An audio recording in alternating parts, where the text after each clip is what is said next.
ஆதிரை புத்தக வடிவில் திரைக்கதை. புத்தகத்தை பெற டிஸ்கிரிப்ஷனில் உள்ள எண்ணிற்கு வாட்ஸ்அப் செய்யவும். இல்ல நான் வீடியோ பார்த்தேன். அதுக்கு முன்னாடி நியூஸ் எதுவும் பார்க்கல. வீடியோ பார்த்து பார்க்கும்போது இடைத்தேர்தல் பிரச்சாரத்துக்கு போய் பேசியிருக்க மாதிரி தான் எனக்கு தோணுச்சு. ஆமா, வச்சு செய்யுங்க மக்களே எல்லாம் சொன்னாரு.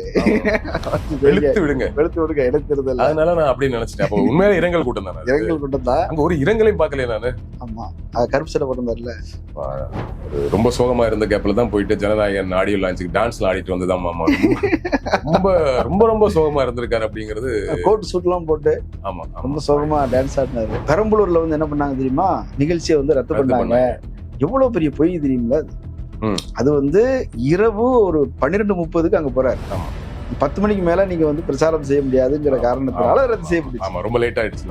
கூட்டம்ங்கிறது காரணம் கிடையாது. அதனாலதான் அவங்களை அலோவ் பண்ணாங்க. இவர் போய் கை காட்டிட்டுலாம் வந்தாரு. சோ மக்கள் வந்து வருத்தப்பட்டாங்க, நின்று பேசியிருக்கணும், ரொம்ப நேரம் பார்க்க முடியல அப்படின்னு. சோ அவர் ஒரு பொது மேடையில கூச்சம் இல்லாம போய் சொல்றாரு. கிட்டத்தட்ட பிஜேபி தான். நீங்க நினைச்சிருந்தா அந்த கரூர்ல உள்ள உங்களுக்கு எதிராக சதி செய்த அந்த டிஎஸ்பி, எஸ்பி, உளவுத்துறை அதிகாரி அத்தனை பேர் மேலே நடவடிக்கை எடுத்துக்கலாம். நீங்க நடவடிக்கை எடுத்தீங்களா? இப்ப சிபிஐல வழக்கு இருக்கிறதுனால இதை நடவடிக்கை எடுக்க முடியுமா? ஏன் எடுக்க முடியாது? எடுக்கலாம். நீங்க எல்லாத்தையும் டிரான்ஸ்ஃபர் பண்ணீங்கல்ல, கலைச்சு விட்டீங்கல்ல, விசாரிச்சவங்க எல்லாத்தையும் கலைச்சு விட்டீங்கல்ல. இல்லாத காட்டியாவது குறைஞ்சபட்சம் அனுப்பியிருக்கலாம்ல. ஆனா நீங்க அப்படி செய்யல. அஸ்ராகாருக்கு உங்களை விசாரிச்சவரு, அவருக்கு ஒரு நல்ல போஸ்டிங் கொடுத்துருக்கீங்க. அப்ப தெரியல போல. செந்தில் பாலாஜிக்கு முன்னாடி எம்ஆர் விஜயபாஸ்கர்னு ஒருத்தர் வந்தாரு. அப்ப அவர் செய்தி செஞ்சிருக்க மாட்டாரா? அவர் கூட செஞ்சிருக்கலாம். அப்படி இவங்க அங்க யோசிக்கும் போது. ஆமா, அவர் ஏற்கனவே ஆட்சியில் இருந்த ஒரு அமைச்சர். ஆமா, லோக்கல்ல இன்ஃபுளுன்ஸ் உள்ளவரு. அவருக்கு தெரிந்த காவல்துறை அதிகாரிகள் மூலமா செஞ்சிருப்பாருன்னு சொல்ல முடியாதா? நீ கான்ஸ்பிரன்சி அப்படின்னு நீ பேசுறீங்கன்னா எப்படி வேணா பேசலாமே. அவர் சொல்றாரு இல்லையா, 5 நிமிஷம் பேசுறதுக்கு குளத்தூர்ல கொத்து பரோட்டா போட்டாங்க அப்படின்னு. சரி, 107 இடத்துல 108 இடத்துல நீங்க கொத்து பரோட்டா போட்டீங்க. மீதி 126 இடத்துல உங்களுக்கு கொத்து பரோட்டா போட்டாங்க. என்ன சொல்றது? அரண்சை நண்பர்களுக்கு வணக்கம். அரண்சை ஊடகம் சுயேட்சையாக இயங்குவதற்காகவே உருவாக்கப்பட்டது. நாம் செய்கிற வேலை உண்மையிலேயே மக்களுக்காக செய்கிறோம் என்பதை நீங்கள் நம்பினால், வாய்ப்பு இருந்தால் இந்த ரேசர் பே கியூஆர் கோடுக்குள்ளே நீங்கள் வந்து அதை ஸ்கேன் பண்ணி எங்களுக்கு உங்களால் இயன்றதை விருப்பம் இருந்தால் ஆதரவு தெரிவிக்கலாம். நேயர்களுக்கு வணக்கம். நம்முடைய நிகழ்ச்சியின் இன்றைய சிறப்பு விருந்தினர் ஊடகவியலாளர் திரு மதன் அறிவழகன் அவர்கள். வணக்கம். வணக்கம். எப்படி இருக்கீங்க? நலம். மகிழ்ச்சி. நான் உங்களை முதல் முறையா உங்களோட பேசுறேன். ரொம்ப சந்தோஷம். நம்ம நிறைய பேசிருக்கோம். பிகின் த கேமராவுக்கு முன்னாடி ஃபர்ஸ்ட் டைம் பேச போறோம். சமீபத்துல நடந்து முடிஞ்ச முக்கியமான ஒரு ஈவென்ட். விஜய் அவர்கள் கரூருக்கு இடைத்தேர்தலை முன்னிட்டு பிரச்சாரத்துக்கு போயிருக்காரு. இடைத்தேர்தலா? என்னங்க அவங்க பாதிக்கப்பட்ட மக்களை பார்த்து ஆறுதல் சொல்றதுக்கு போனாரு, நீங்க இடைத்தேர்தல்ன்றீங்க? இல்ல நான் வீடியோ பார்த்தேன். அதுக்கு முன்னாடி நியூஸ் எதுவும் பார்க்கல. வீடியோ பார்த்து பார்க்கும்போது இடைத்தேர்தல் பிரச்சாரத்துக்கு போய் பேசியிருக்க மாதிரி தான் எனக்கு தோணுச்சு. ஆமா, வச்சு செய்யுங்க மக்களே எல்லாம் சொன்னாரு. வெளுத்து விடுங்க இடைத்தேர்தல். அதனால நான் அப்படி நினைச்சிட்டேன். அப்போ உண்மையில இரங்கல் கூட்டம் தான். இரங்கல் கூட்டம் தான். அங்க ஒரு இரங்கலையும் பார்க்கல நானு. ஆமா, கருப்பு சட்டை போட்டிருந்தாருல. நீங்க அப்படி புரிஞ்சுக்கீங்க. கருப்பு சட்டை போட்டிருக்கோம். சோகமா இரங்கலை தான் வந்திருக்கிறோம். சோகமா இருக்குன்னு சொன்ன ஞாபகம் வருது. இந்த ரொம்ப சோகமா இருந்தேன். இந்த டைம்ல என்ன பண்ண தெரியாம வீட்டுல உட்காந்து யோசிச்சு என்ன காரணம், பின்னணியில யார் இருப்பெல்லாம் யோசிச்சுட்டு இருக்கும்போது நான் ஓடிச்சுன்னு என்ன சொன்னாங்க அப்படின்னு வந்து பேசினாரு. அப்ப அதான் நிறைய பேர் மீம்ஸ் போடுறாங்க. ஒரு ரொம்ப சோகமா இருந்த கேப்ல தான் போயிட்டு ஜனநாயகன் ஆடியோ லான்ச்சுக்கு டான்ஸ்ல ஆடிட்டு வந்துதான் மாமா. ரொம்ப ரொம்ப ரொம்ப சோகமா இருந்திருக்காரு அப்படிங்கிறது. கோட் சூட் எல்லாம் போட்டு ரொம்ப சோகமா டான்ஸ் ஆடிட்டு வந்தாரு. சோ அந்த சோகத்தை நம்ம பார்த்திருக்கோம். ஒட்டுமொத்தமா இந்த ஸ்பீச்சை எப்படி பாக்குறீங்க நீங்க? இல்ல, நீங்க சொன்னதுதான். அது ஒரு இடைத்தேர்தல் பிரச்சாரத்துக்காக தான் போயிருக்கிறாரு. விஜயபாஸ்கர், எம்ஆர் விஜயபாஸ்கர் அவங்க கட்சியில சேர்ந்த சாயந்தரம் வந்து அறிவிப்பு வருது, அவர் வந்து கரூருக்கு போறாரு அப்படின்னு சொல்லி. சோ அதான் டீலு. இடைத்தேர்தல் பிரச்சாரத்துக்கு போனோம், அதுக்கு ஒரு காரணம் வேணும். இப்ப நீங்க வந்து திருச்சி கிழக்குலயும் வந்து இடைத்தேர்தலுக்காக தான் போனாரு. ஆனா நன்றி தெரிவிக்கன்னு சொன்னாரு. இங்க வந்து சும்மா போக கூடாது இல்ல, ஒரு நிறுவனத்தை தொடங்கி வைக்கிறேன் அப்படின்னாரு முதல்ல. அது திமுக யாருன்னு கொண்டு வந்ததுங்க அப்படின்னு சிறப்பா அது நிறுத்து விமர்சனம் ஆயிருச்சு அப்படின்னு. இப்ப வந்து ஆறுதல் சொல்றதுக்குன்னு போனா இதுலயே பாத்தீங்கன்னா 2 நிகழ்ச்சியா வச்சிருப்பாங்க. ஒண்ணு வந்து அவங்களுடைய ரசிகர்கள் வைப் பண்றதுக்கு வேணும். ஆனா சோகமா பேசணும்னா பிரச்சனை. அப்ப சோகமா உள்ளதை தனியா ஒரு இதா வச்சு அவங்களுக்கு வந்து பாருங்க, நாங்க இழப்பீடு, நீங்க கண்ணீர் சொந்தனம் ப்ளீஸ் அப்படின்ற மாதிரி வாங்கும்போது சும்மா போனீங்கன்னா சீன் நல்லா இருக்காது. ஒரு எமோஷன்ஸ் வேணும், கொஞ்சம் மோர் எமோஷன்ஸ் அப்படின்னா தான் டைரக்ஷன் எல்லாம் பண்ணி இவரும் கொஞ்சம் கண்ணீர், கண்கள் கலங்கி அப்படி ஒரு டிராமா, இப்படி ஒரு டிராமா. ஆமா 2 டிராமா நேத்து நடந்திருக்கு அப்போ. ஆமா. அவர் ஒரு படம் அப்படின்னாங்க, ஒரு ஃபைட் இருக்கணும், எமோஷன் இருக்கணும், பஞ்ச் டயலாக் இருக்கணும், அப்பதான் நல்லா இருக்கும். உங்களுக்கு ஃபைட் வேணுமா ஃபைட் இருக்கு, டான்ஸ் வேணுமா டான்ஸ் இருக்கு, சாங் வேணுமா சாங் இருக்கு அப்படிங்கிற மாதிரி. இவருமே ஒரு கமர்ஷியல் ஹீரோ தான். கமர்ஷியல் பாட்டு, ஃபைட், சென்டிமெண்ட், எமோஷன்லாம் வச்சுதான் ஒரு படம் கடைசி ஆரம்பத்துல கடைசி வரை நடிச்சிட்டு இருந்தாரு. அப்படியே ஆடியன்ஸோட ரசனைகளை மேம்படுத்துறதுக்கான ஒரு படம் நடிக்கல அப்படிங்கும்போது அப்படியே இம்ப்ளிமெண்ட் பண்றாரு. நம்ம ஒரு துறையில வெற்றி அடைஞ்சோம்னா, இல்ல ஒரு விஷயத்துல வெற்றி அடையும் போது அடுத்த விஷயத்தை தொடங்கும் போது நம்ம அந்த பேட்டர்னை யூஸ் பண்ணுவோம். தளம் வேறையா இருக்கலாம், களம் வேறையா இருக்கலாம், அந்த பேட்டர்ன் யூஸ் பண்ணுவோம்ல, வெற்றிக்கான ஃபார்முலா. சோ அதே சினிமால இருந்த ஃபார்முலாவை தான் அரசியல் யூஸ் பண்ணாரு. இப்ப மேடை பேச்சுகள்ல அதே ஃபார்முலா தான். குட்டி கதை சொல்ல இந்த வாட்டி இல்ல. ஆமா, நல்ல வேலை. இல்ல ஏதாவது சமூகம் தப்பித்தது. அதுக்கு ஜூலி வேற ஏதாவது பதில் சொல்லும். குட்டி கதை ரொம்ப ஓட்டுறாங்க அப்படின்னு நினைச்சிருப்பாரு நினைக்கிறேன். இல்ல எனக்கு என்னன்னா, அந்த மேடை பேச்ச மொத்தமாகவே ஒரு திமுக எதிரான பேச்சா மாத்தினது. இன்னும் எவ்வளவு எப்படின்னு யோசிச்சு பாருங்க. இப்படி ஒரு விஷயம் நடந்ததுக்கான எந்த பொறுப்புமே எடுத்துக்கல. இதுக்கு நானும் ஒரு காரணம், விஜய் தான் மொத்த காரணம்னு சொல்ல வரல, நானும் ஒரு காரணம் ஆயிட்டேன். ஏன்னா பார்க்க வந்து என்னுடைய மக்கள், என்ன பார்க்க வந்த மக்கள் இறந்துட்டாங்க அப்படிங்கும்போது நானும் இதுக்கு ஒரு வகையில காரணம் ஆயிட்டேன். இதுக்கு வருத்தம் தெரிவிக்கிற, மன்னிப்பு கேட்கிறேங்க வார்த்தை அப்பவும் வரல, இப்போ வரல, அது வராது. கடவுள் எப்படிங்க மன்னிப்பு கேட்பாரு? கடவுள் மன்னிப்பு கேட்க, கடவுள் மன்னிப்பு வழங்க தானே முடியும். இல்ல அதுல ஒரு பழி போறாரு பாத்தீங்களா, வந்து போலீஸ்காரங்க வந்து வழக்கமா பெரம்பலூர்ல வந்து என்ன பண்ணாங்க தெரியுமா, நிகழ்ச்சியை வந்து ரத்து பண்ணாங்க. எவ்வளவு பெரிய பொய் தெரியுங்களா அது. அது வந்து இரவு ஒரு 12:30 அங்க போறாரு. 10 மணிக்கு மேல நீங்க வந்து பிரச்சாரம் செய்ய முடியாதுங்கிற காரணத்தினால ரத்து செய்யப்பட்டுச்சு. ரொம்ப லேட் ஆயிடுச்சுனால. கூட்டம்ங்கிறது காரணம் கிடையாது. அதனாலதான் அவங்களை அலோவ் பண்ணாங்க. இவர் போய் கை காட்டிட்டுலாம் வந்தாரு. சோ மக்கள் வந்து வருத்தப்பட்டாங்க, நின்று பேசி இருக்கணும், ரொம்ப நேரம் பார்க்க முடியல அப்படின்னு. சோ அவரு ஒரு பொது மேடையில கூச்சம் இல்லாம போய் சொல்றாரு. கிட்டத்தட்ட பிஜேபி மாதிரி. பிஜேபி தான் போலீஸ் மேல வந்து சொல்றாரு இல்லையா, போலீஸ் மேல பழி சொல்றாரு. இப்ப நீங்க தான் முதலமைச்சர், நான் உங்களுக்கு ஞாபகப்படுத்துறேன், தேர்தல் பிரச்சாரம் முடிஞ்சு நீங்க ஜெயிச்சிட்டீங்க, கனவுலே இருக்கிறீங்க, நீங்க முதலமைச்சர் ஆயிட்டீங்க. நீங்க நினைச்சிருந்தா அந்த கரூர்ல உள்ள உங்களுக்கு எதிராக சதி செய்த அந்த டிஎஸ்பி, எஸ்பி, உளவுத்துறை அதிகாரி அத்தனை பேர் மேலே நடவடிக்கை எடுத்துக்கலாம். நீங்க நடவடிக்கை எடுத்தீங்களா? இப்ப சிபிஐல வழக்கு இருக்கிறதுனால இதை நடவடிக்கை எடுக்க முடியுமா? ஏன் எடுக்க முடியாது? எடுக்கலாம். நீங்க எல்லாத்தையும் டிரான்ஸ்பர் பண்ணீங்கல்ல, கலைச்சு விட்டீங்கல்ல, விசாரிச்சவங்க எல்லாத்தையும் கலைச்சு விட்டீங்கல்ல, இல்லாத காட்டியாவது குறைஞ்சபட்சம் அனுப்பியிருக்கலாம்ல. ஆனா நீங்க அப்படி செய்யல. அஸ்ராகாருக்கு உங்களை விசாரிச்சவரு, அவருக்கு ஒரு நல்ல போஸ்டிங் கொடுத்துருக்கீங்க. அப்ப தெரியல போல இருக்கு. சரி, அப்படின்னா நீங்க இந்த காவல்துறை மேல புகார் சொல்றீங்க இல்லையா, அந்த அப்போ இது ஒரு சதி, யாரோ டைரக்ஷன் பண்ணிருக்காங்க, காவல்துறை கேட்டிருக்காங்க. சரி, அப்படின்னா அவங்க மேல நீங்க சிபிஐல புகார் சொல்லிருக்கலாம். ஆமா, அப்படி ஒரு புகார் இல்ல. நீங்க அந்த காவல்துறையில வந்து இப்படி செஞ்சிருக்காங்க, பின்னாடி சதி இருக்குது, நாங்க செந்தில் பாலாஜியா இருக்குன்னு சந்தேகப்படுறோம், அதனால நீங்க அதை வந்து ஃபாலோ பண்ணுங்க, அதை கேளுங்கன்னு சொல்லி இருந்திருக்கலாம்ல. சொல்லல. சரி, அப்ப இந்த ஸ்கிரிப்ட் ரைட்டர் அதெல்லாம் எழுதல, இந்த ஸ்பீச் முன்னாடி தான் எழுதிருப்பாரு. சரி, அப்படின்னா அதுக்கு பிறகு நீங்க வந்து செந்தில் பாலாஜி மேலேயாவது நீங்க புகார் சொல்லிருக்கலாம். நீங்க அதிகாரிகள் மேல கை வைக்கிறது உங்களுக்கு பயம் இருக்குது, நமக்கு கீழே வேலை செய்யறாங்க அப்படின்னு நினைச்சிட்டு கூட நீங்க செந்தில் பாலாஜி சதி செஞ்சாருங்க அப்படின்னு ஏதாவது புகார் கொடுத்திருக்கீங்களா சிபிஐல? இல்ல. நீங்க வாக்குமூலம் கொடுத்திருக்கீங்களா? என்ன நடந்திருக்கோம், அவர் கைட் பண்ணாரு. இன்னைக்கு வந்து அமைச்சர் நிர்மல்குமார் சொல்றாருல, எப்படி 8:10 தான் எங்களுக்கே தெரியும், ஆனா எப்படி நீங்க 8:10 முன்னாடி நீங்க உள்ள வந்தீங்க? ஆமா, இது முன்னாடி அந்த டைம்ல இதத்தான் ஒரு பெரிய விஷயம் முன்னெடுத்தாங்க. முன்னாடி பிளான் பண்ணிட்டு போய் நின்னுட்டாங்க ஸ்பாட்ல அப்படிங்கறத முன்னாடியே வச்சாங்க. ஆமா, 8 மணிக்கு சம்பவம் நடக்குது, 8:10 எப்படி வந்தாரு? அப்போ ப்ரிப்பேர்டா இருந்திருக்காங்க. அத நான் போய் சொன்னேன், ஒரு தொகுதி எம்எல்ஏ இருக்கலாம், இல்ல அந்த தொகுதி அது ஒரு மினிஸ்டர் இருக்கலாம், கட்சிக்காரங்களே, முக்கிய பொறுப்புல இருக்கிறவங்க, நார்மல் கட்சிக்காரங்களே திமுக எப்படி பழகிருக்காங்கன்னா, இந்த மாதிரி ஒரு இன்சிடென்ட் நடந்தா உடனே போய் நிற்கிறது. செந்தில் பாலாஜிக்கு முன்னாடி எம்ஆர் விஜயபாஸ்கர்னு ஒருத்தர் வந்தாரு. ஆமா. அப்ப அவர் செய்தி செஞ்சிருக்க மாட்டாரா? ஆமா, அவர் கூட செஞ்சிருக்கலாம் அப்படி இவங்க அங்க யோசிக்கும் பொழுது. ஆமா, அவர் ஏற்கனவே ஆட்சியில் இருந்த ஒரு அமைச்சர். ஆமா, லோக்கல்ல இன்ஃபுளுன்ஸ் உள்ளவரு. அவருக்கு தெரிந்த காவல்துறை அதிகாரிகள் மூலமா செஞ்சிருப்பாருன்னு சொல்ல முடியாதா? நீ கான்ஸ்பிரன்சி அப்படின்னு நீ பேசுறீங்கன்னா எப்படி வேணா பேசலாமே. இன்னொன்னு என்னன்னா, விஜயபாஸ்கர் வந்ததோ, செந்தில் பாலாஜி வந்ததோ, அதற்கு பிறகு அன்பில் மகேஷ் முதல்லாம் போனதை விடுங்க, இதெல்லாம் விட இயல்பு. நம்ம தொகுதி எம்ஆர் விஜயபாஸ்கர் அன்னைக்கு தேதி எக்ஸ்எம்எல்ஏ, இவரு சிட்டிங் எம்எல்ஏ. நம்ம தொகுதியில இப்படி ஒரு பெரிய இன்சிடென்ட் நடந்துருச்சு, மக்கள் ஹாஸ்பிட்டல் இருக்காங்க, அங்க போக வேண்டியது இயல்பாகவே அரசியல்வாதிகளுக்கு தெரியும். நீங்க எல்லாம் சொல்ல வேணாம், போயிடுவாங்க, தகவல் வந்து போயிடுவாங்க. நீங்க எம்ஆர் விஜயபாஸ்கர், செந்தில் பாலாஜி மட்டும் இல்ல, அவருக்கு கீழே இருக்கக்கூடிய ஒன்றிய செயலாளர்கள் வரைக்கும் போயிடுவாங்க. அத்தனை பேரும் வந்துட்டாங்க. திமுக காரங்க அத்தனை பேரும் இரவெல்லாம் அங்க காத்து கிடக்குறாங்க, அதிமுக காரங்க ஃபுல்லா அங்க காத்து கிடக்குறாங்க, பிஜேபில இருந்த ஆட்கள் வந்து நிக்கிறாங்க. வராத ஒரே ஆட்கள் நீங்க மட்டும், நீங்க தான். எல்லாருமே தலைமுறை. ஆமா, நீங்க ஓடி போயிட்டாரு செந்தில் பாலாஜி, ஓடு ஓடு ஆமா, ஓடு, ஆமா. வேட்டைக்காரன் வரா. உங்களுக்கு தான் வேட்டைக்காரனே வரலையே, ஆமா உங்க மேல கேஸே போடலையே. இல்லையே. எதுக்குயா ஓடுறீங்க? நியாயமா என்ன பண்ணிருக்கணும், இதுக்கு வந்து முதல் A1 வந்து விஜய் அவர்கள் தான் சேர்த்திருக்கணும். அதை கூட செய்யல. வரலாற்று பிழைதான். ஆமா, நீங்க சதி பண்ணிட்டாங்க, துரோகம் பண்ணிட்டாங்க, உங்களை இழுத்து சிக்க வச்சுட்டாங்கல்ல. நீ ஹீரோ தானே, ம். நீ அங்க நில்லு. ஆமா.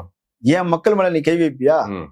பிஞ்சு குழந்தை செத்து இருக்குது, ஆமா. நான் அப்படி விட்டுட்டு போவேன் நினைச்சியா? நீ சொல்லியிருந்தானே நீ ஹீரோ, ஆமா. நீ கேஸ போடு, என்ன வேணா பண்ணிக்கோ. இப்ப இன்னைக்கு கூட பேசினார் அந்த இதுல, நாங்க ரியல் கிடையாது, ரியலா அங்க நிக்கல நீங்க. சோ அந்த டயலாக்கே ரீல்ஸ் போடுறதுக்காக தான். ஆமா ஆமா ஆமா. நேத்து பேச்சுல எனக்கு தெரிஞ்ச 20 நிமிஷம் ஸ்பீச், 21 நிமிஷம், எனக்கு தெரிஞ்ச ஒரு 10 ரீல் தேரும். ஒவ்வொரு சட்டசபை பேச்சு உட்பட எல்லா பேச்சுலயுமே ஒரு 10 ரீல்ஸ்க்கான விஷயத்தை எழுதி கொடுத்துருவாங்க. அதுல ஒரு இந்த வராம்பாரு வேட்டைக்காரன் ஓடு ஓடுங்கிறதெல்லாம் பக்கா ஸ்கிரிப்ட் தான், ரீல்ஸ்க்கான மேட்டர் தான். ஆனா அந்த ஓட வச்சுதான் இப்ப ஊரே ஓடிட்டு இருக்கு. என்ன இவர் ஓடுற வீடியோ கீழே போட்டாங்க ஏர்போர்ட்ல இருந்து. நான் என்ன சொல்றேன், அவ்வளவு பெரிய இன்சிடென்ட் தப்பு, இதுல உண்மையாவே சதி செஞ்சாங்களா இல்ல என்ன நடந்ததுலாம் அந்த அந்த நிமிஷம் வரைக்கும் தெரியாது இல்லையா.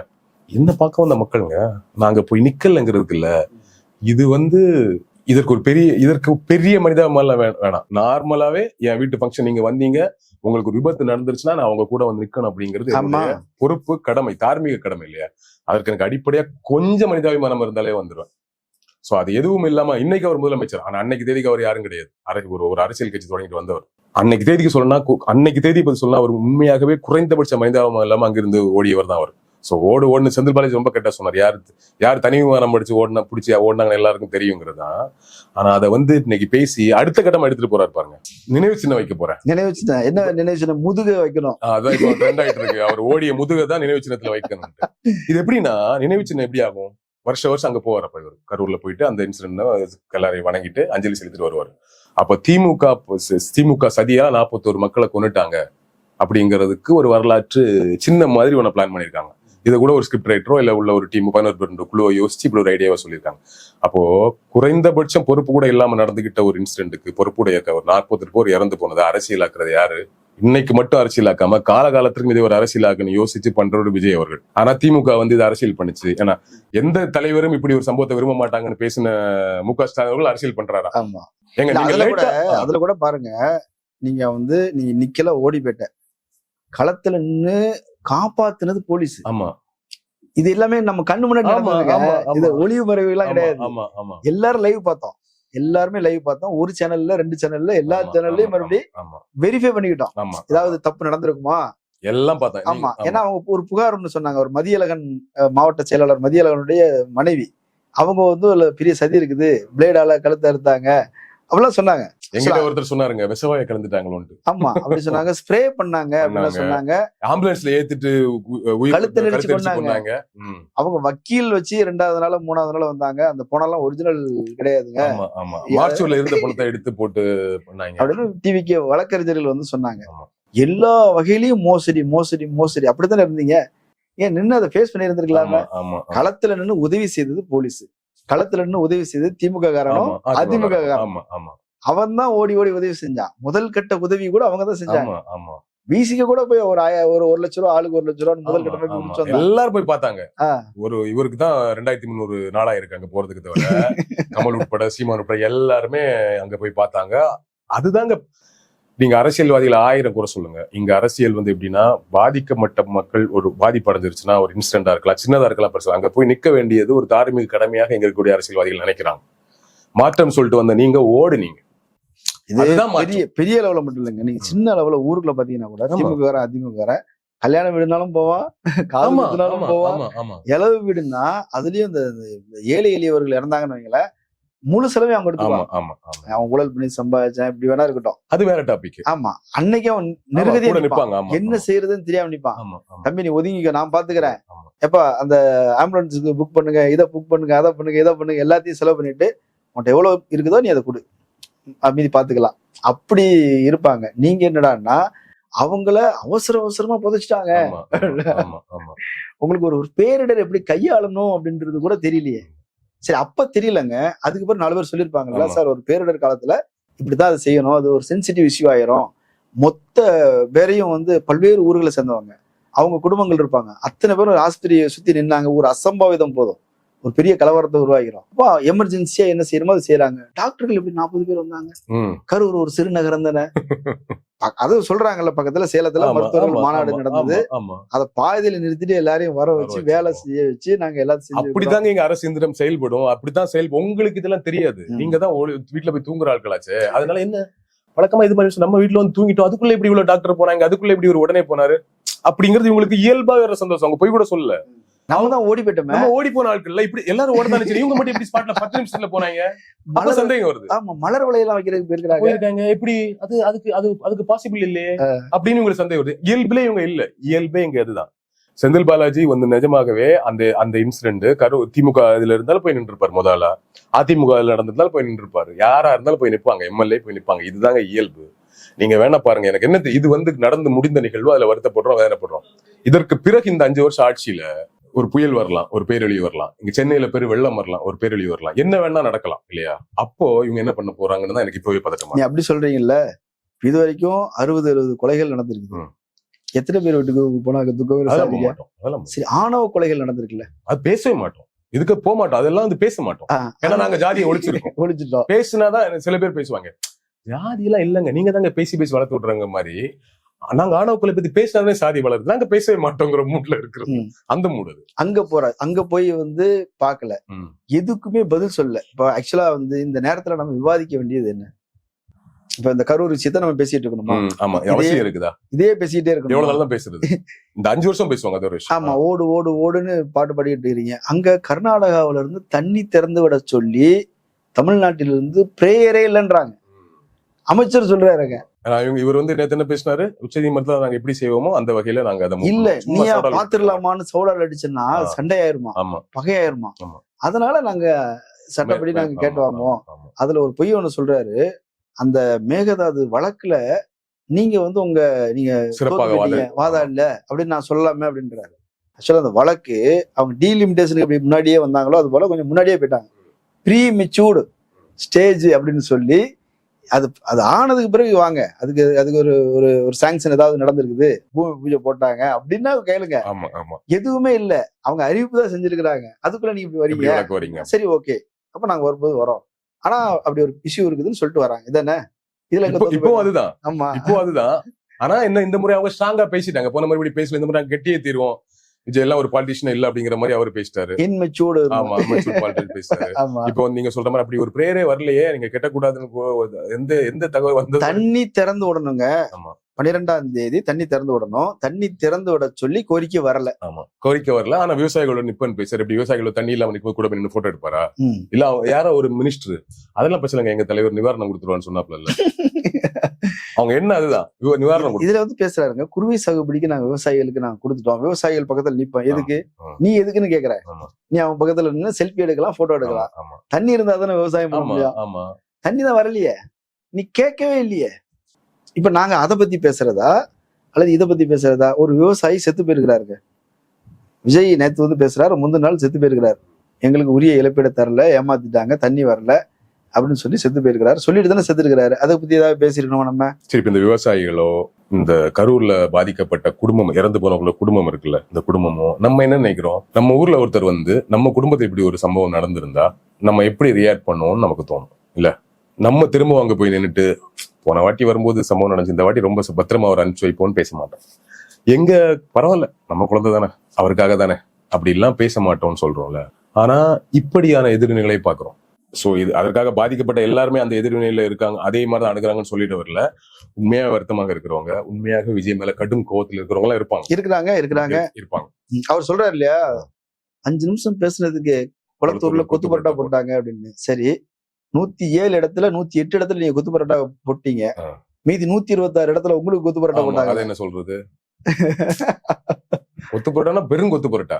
ஏன்னா இந்த தமிழ்நாடு வரலாற்றுல அந்த ஒரே ஒரு முறை திமுக ஆட்சி தனி மெஜாரிட்டி இல்லாம இருந்தோட சரி, மற்றபடி திரும்ப நீங்க தான் வந்து அதுக்கு முறை பல முறை தனி மெஜாரிட்டில வந்துட்டாங்க. ஆனா நீங்க முதல் முறை மெஜாரிட்டி இல்லாம தான் வந்திருக்கீங்க.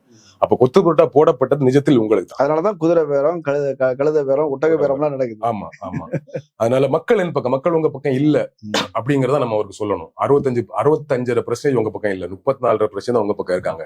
நீங்கள் இப்படியே தொடர்ந்தால் அதுவும் குறையும். அப்படிதான் நம்ம அதை புரிஞ்சுக்கிறேன். நான் சொல்ல வந்தது, நம்ம ஊர்ல இப்படி ஒரு சம்பவம் நடந்து திருப்பி அதே மாதிரி அந்த ஊருக்கு வந்தா அந்த ஊர் மக்களோட எதிர்வினை எப்படி இருக்கணும்? கள்ளத்துக்கு எறிவாங்க, அடிச்சு வரட்டுவாங்க, திட்டுவாங்க, என்னென்ன உலகத்துல கெட்ட வார்த்தைகள் எல்லாம் உருவாக்கப்பட்டிருக்கிறதோ படைத்தளிக்கப்பட்டிருக்கிறதோ அத்தனையும் அள்ளி அதுதானே வீசுவாங்க. உலக வழக்கம் அப்படிங்கிற மாதிரி. நாட்டு நடைமுறை. ஆமா. So, அப்படி இருக்கும் பொழுது இங்க நம்ம பாக்குறோம் அதே போல கூட்டம். ஒரு அம்மா பைக்கை ஓடிட்டு ஒரு குழந்தைய வச்சுட்டு விசில் அடிச்சுட்டே வண்டிக்கு பின்னாடி போறத பாக்குறோம். நாங்க சந்தோஷமா அவர் அனுப்பி வைப்போம் இந்த முறை அப்படின்னு பாக்குறோம். அவர் வந்து பேசும் பொழுது அன்னைக்கு இந்த போலீஸ் அதை சொல்லியிருக்கலாமே, நாங்க போய் கொண்டு சொல்ல கைதட்டுற கூட்டம். இதெல்லாம் பார்க்கும் பொழுது வேதனையா இருக்கு. இதை விட வேதனையா ஒருத்தர் ஒரு பதிவு பண்ணியிருக்காரு, எழுத்தாளர் அராத். நான் அதை உங்களுக்கு படிச்சு காமிக்கிறேன். எதுக்குன்னா அந்த ஆங்கிள் நம்ம அதை இந்த டிஸ்கஷன் அந்த ஆங்கிள் கொண்டு போகணும்னு நினைக்கிறேன். ஓகே, சின்னதா விஜய் கரூர் சென்ற வீடியோ கிளிப்பிங்ஸ் பார்த்தேன். மக்களை பார்த்தால் பயமாக இருக்கிறது. கும்பல் கும்பலாக ஓடி விழுகிறார்கள். ஏன் இப்படி ஒரு வெறி மற்றும் பைத்தியக்காரத்தனம் என்று புரிந்து கொள்ள முடியவில்லை என்றோம். ஓகே, நம்ம சொன்னதுதான் புரிஞ்சுக்க முடியாது எப்படி இருக்காங்க. ரொம்ப முக்கியமான ஏரியா. தங்கள் மீதும் தங்கள் பர்சனாலிட்டி மீதும் துளி அளவு கூட மதிப்போ மரியாதையோ இல்லாதவர்களால் தான் இப்படி பட்டியை திறந்து விட்டதும் கும்பலாக ஓடும் மாடு அல்லது பன்றிகள் போல ஓட முடியும். செம்மறியாடையும் சேர்த்துக்குங்க. செம்மறியாடு நீங்க என்ன வேணா சேர்த்துக்கலாம். அதாவது தம்மேல ஒரு சுயமதிப்பு, ஒரு சுயமரியாதை இல்ல எதுவுமே இல்லாத ஒருத்தரால் தான் இப்படி ஒருத்தர் வரும்போது ஓடி விழுந்தடிச்சு ஓடி வண்டி டயர்கள் எல்லாம் விழ முடியும். அப்படிங்கறது சுயமரியாதை இல்லாத கூட்டம், ஆடு மாடு பன்றி மாதிரி இருக்காங்கன்ட்டு காட்டமா விமர்சனம் பண்றாரு. அடுத்தது, இவங்க நடுவில் தான் நம்ம வாழ்ந்துட்டு இருக்கோம், இவங்க கூட தான் வேலை செய்யறோம், இவங்களுக்கு தான் வேலை கொடுக்குறோம், நம் பிள்ளைகள் இவர்கள் நடுவே தான் புழங்கி கொண்டிருக்கின்றன என்பதெல்லாம் நினைத்து பார்த்தால் ஒரு மேஜிக்கல் ரியலிசம் போல இருக்கிறது. ஏன்னா நம்ம ஒரு மென்டாலிட்டியில இருக்கிறோம், இப்படித்தானே மக்கள் ரியாக்ட் பண்ணணும் அப்படின்னு நினைக்கும் போது இதுனா வேற மாதிரி இருக்காங்க. ஒரு 40 பேர் இறந்து போன ஊர்ல அதற்கு ஒரு முக்கியமான காரணமாக இருந்த விஜய் அவர்கள் வரும்போது இப்படி நடக்குதுன்னு சொல்லும் போது என்ன அது ரியாலிட்டியான்னு தோணுது இல்ல. அதை சொல்றாரு. ஒரு முதலமைச்சர் மேல மரியாதை இருக்கட்டும், நாகரிகமான முறையில ஒரு அரசியல் கூட்டம் கூட போய் கலந்து கொள்ளட்டும், ஆனால் ஏன் இப்படி எருமை மாட்டு கூட்டம் போல போய் விழ வேண்டும் கேட்கிறாரு. இந்த கூட்டத்தை அவர் எருமை மாடு பன்றி நீங்க செம்மறியாடுன்னு சேர்த்து சொல்லியிருக்கீங்க, இந்த மாதிரி கேட்கறாங்க. ரொம்ப முக்கியமான சுயமரியாதை இல்ல கூட்டம். கடைசி பாயிண்ட் ரொம்ப முக்கியமா இருக்கு. பணம் மற்றும் பிரியாணி வாங்கி கொண்டு அரசியல் கூட்டத்திற்கு போய் தேமே என்று அமர்ந்து விட்டு வருபவர்கள், அதாவது திமுக எல்லாம் போய் பிரியாணி காசு வாங்கிட்டு போய் உட்கார்ந்துட்டு வர்றாங்கல்ல, அவர்கள் இவர்களை விட கொஞ்சம் சுயமரியாதை மிக்கவர்கள். உண்மைதானே? உண்மைதாங்க.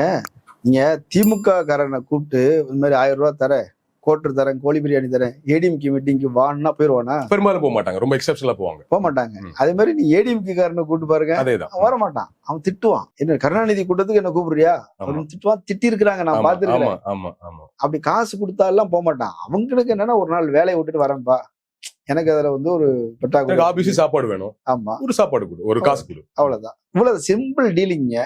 அவங்க போறாங்க, உட்கார்றாங்க, இந்த மாதிரி முண்டி அடிச்சு வண்டிகள் எல்லாம் போய் விழுறது இல்ல, காலை விழுந்து கும்பிடுறது இல்ல, பாக்குறாங்க. தொண்டர்கள் பண்ணுவாங்க, அதை விட்டுருவோம். மக்களை சொல்றோம், பாக்குறாங்க, வர்றாங்க. சில கூட்டங்கள் சொல்றாங்க, என்ன கூட்டம் காலி அடிச்சு பேசிட்டோம்னா ரொம்ப நேரம் ஆகி போச்சு, நான் கிளம்பிடுவாங்க. அப்ப ஆபீஸ் இவங்களோட சுயமரியாதை மிக்கவர்களா இருக்கிறாங்க. அப்ப இந்த கிரௌட நான் திரும்பவும் சொல்றேன், இந்த இறந்து போன 41 குடும்பங்களும் இதுல வந்திருக்குன்னா சொல்ல வரல. அவர்கள் வருவதற்கான வாய்ப்பு ரொம்ப ரொம்ப குறைவு இல்ல. அவர்கள் இந்த வேலையை கூட, என் குழந்தை கொண்டிருக்கு, அவர் வந்து இன்னைக்கு அரசு வேலை தந்தா நான் வாங்கிடணுமா அப்படின்னு தான் நினைப்பாங்க. ஆனா குடும்பத்துக்குள்ளே ஒரு காம்ப்ரமைஸ் இருக்கு. என்ன பண்றது, நடந்து போச்சு, சரி வேலை கிடைக்கல, குடும்பத்து நல்லது தானே அப்படிங்கிற மாதிரி பல காம்ப்ரமைஸ் நடுவுல தான் அதை போய் வாங்கியிருப்பாங்களே. அவங்கள குறை சொல்றதுக்கு இல்ல, ஏன்னா அவங்க இல்லாதவங்க. ஆமா ஆமா, அவங்களுக்கு ஏதோ ஒரு வகையில வாழ்க்கைக்கு ஒரு பாதுகாப்போ ஒரு வேலையோ கிடைச்சா போதும்னு நினைக்கிறவங்க. நான் என்ன சொல்றேன்னா, பிறருக்கு இதுல பொறுப்பு இருக்கா இல்லையா? அதே கரூர்ல உள்ள மக்களுக்கு மட்டும் இல்ல, மொத்த தமிழ்நாட்டு மக்களுக்கு பொறுப்பு இருக்குல்ல. இதே ஊருக்கு வந்து 40 பேர் இறந்திருக்காங்க, அந்த ஊர்ல வர நான் போய் அதுல போய் முடியடிச்சுக்காங்க, எனக்கு என்ன மனிதாபிமானத்தோட நான் இருக்குங்கிற கேள்வி வருது. நான் பேச நினைச்சது இந்த சைக்காலஜி இருக்குல்ல, இதை எப்படி புரிஞ்சுக்கிறது நம்ம? இதுல தாங்க எனக்கு இதுக்கு எதிர்கட்சிகள் கூட ஆட்பட்டு இருக்கோன்னு எனக்கு தோணுது. இது போல ஒரு சம்பவம் ஜெயலலிதா ஆட்சியில் நடந்து ஜெயலலிதா அங்க போனாங்கன்னா திமுக காரங்க போராட்டம் நடத்திருப்பாங்களா இல்லையா? நடத்திருக்காங்க தானே. ஆமா, நீங்க ஒண்ணும் இல்லைங்க, எம்ஜிஆர் நகர்ல வந்து இந்த மாதிரி மழை வெள்ளத்துல வந்து பணம் கொடுக்குறாங்க, அதுக்கு இழப்பீடு 2000 ரூபாய் கொடுக்குறாங்கன்னு சொல்லி 40 பேர் இறந்தாங்க, ஞாபகம் இருக்கா? தமிழ்நாடு முழுக்க போராட்டத்தை நடந்துச்சு திமுக. ஏன் இங்க நடத்தல? அவங்களும் அதுக்கு ஆட்பட்டு போயிருக்கிறாங்க, அவங்க அதுக்கு பதில் சொல்லிட்டு இருக்கிறாங்க. இப்ப நீங்க குற்றவாளி பழிய போட்டுட்டாங்க, இப்ப நீங்க வந்து பதில் சொல்லிட்டு இல்ல, தற்காப்புக்கு பதில் சொல்லிட்டு இருக்கிறீங்க. செந்தில் பாலாஜி வந்து சொன்னது களத்துல வரல, போராட்டங்கள் இல்ல, எதிர்வினைகள் குறைவா இருக்கு. ஒரு கருப்பு கொடி போராட்டம் நடத்த வேண்டியதுதானே? ஆமா, நடத்தணும்ல. இயக்கங்கள் எத்தனை இருக்குது, அவங்களும் பதிவு போட்டுக்கிட்டு இருக்கிறாங்க. நீ களத்துல நின்று எதிர்ப்பு தெரிவிக்கணும்ல. கைதாவோ வழக்கு வரட்டும், பிரச்சனை வரட்டும், அது ஒரு இஷ்யூ ஆகும்ல. அதுதான் விவாதத்துல வரும். பாருங்க, கருப்பு கொடி காட்டி இருக்கிறாங்க, போராட்டம் நடந்தது, அதுக்கான நியாயங்களை வந்து பேசுவாங்களா இல்லையா? ஆக்சுவலி இப்படி எல்லாம் எதுவும் நடந்துடக்கூடாதுன்னு தான் ஏதாவது ஒண்ணு பண்ணி செந்தில் பாலாஜி உள்ள அனுப்பிச்சலாம்னு பார்த்தாங்க இல்ல. எனக்கு இந்த கலாச்சார சீரழிவு அப்படிங்கிறது இருக்கு இல்லையா, நான் வந்து அங்கொன்றும் இங்கொன்றமா பார்த்தேன். அந்த கேட்டகரி எல்லாத்தையும் ஒரு கட்சி ஆர்கனைஸ் பண்ணி ஒருங்கிணைச்சிருச்சு. ஆமா, அங்கங்கே கொஞ்சம் கொஞ்சம் பேர் இருப்பாங்க, அது எல்லாத்தையும் மொத்தமா வாங்க நம்ம கிட்ட அப்படிங்கிற மாதிரி ஆக்கிட்டாங்க. இவங்க எல்லாம் பல்வேறு கட்சிகளுக்கு ஓட்டு போட்டவர்கள். அதான் சொல்லுவாங்க, எல்லா கட்சியிலயும் அறிவாளிகள் இருப்பாங்க, அந்த சித்தாந்தத்துக்குன்னு அறிவாளிகள் இருப்பாங்க, திறமசாலிகள் இருப்பாங்க, முன்னணியாளர் இருப்பாங்க. இந்த கேட்டகரி கடைசியில இருக்கும். ஆமா ஆமா ஆமா எல்லா கட்சியிலயும் இருக்கும். ஆமா, அதெல்லாம் செதறி கிடந்தாங்க. இப்ப அவங்க எல்லாத்தையும் ஆர்கனைஸ் பண்ணி அவங்களும் ஒரு சக்தியா மாத்தி இருக்கிறாங்க. இவர் தாயா நம்ம தலைவன், நமக்கான ஆளு, நம்மள பண்றோம். இப்ப என்ன தோணுதுன்னா, மொத்த தமிழ்நாடு சீரழிஞ்சிருச்சோ. ஏன் தோணுது அப்படின்னா, இந்த சக்தி தலைமை தாங்க வந்திருக்குது சொசைட்டிக்கு. ஆளுங்கட்சிங்கிறதுங்க முதலமைச்சரோ அமைச்சரோ எம்எல்ஏ மட்டும் இல்ல, அவன் ஊரை ஆளுவான், அவன் தான் மாவட்டத்தை ஆளுவான், அவன் தான் சமூகத்தை ஆளுவான், அவன் தான் ஒன்றுலையும் ஒரு மாவட்ட செயலாளர் இயல்பா வந்து எஸ்பிக்கு போன் பண்ணி பேசுவாங்க.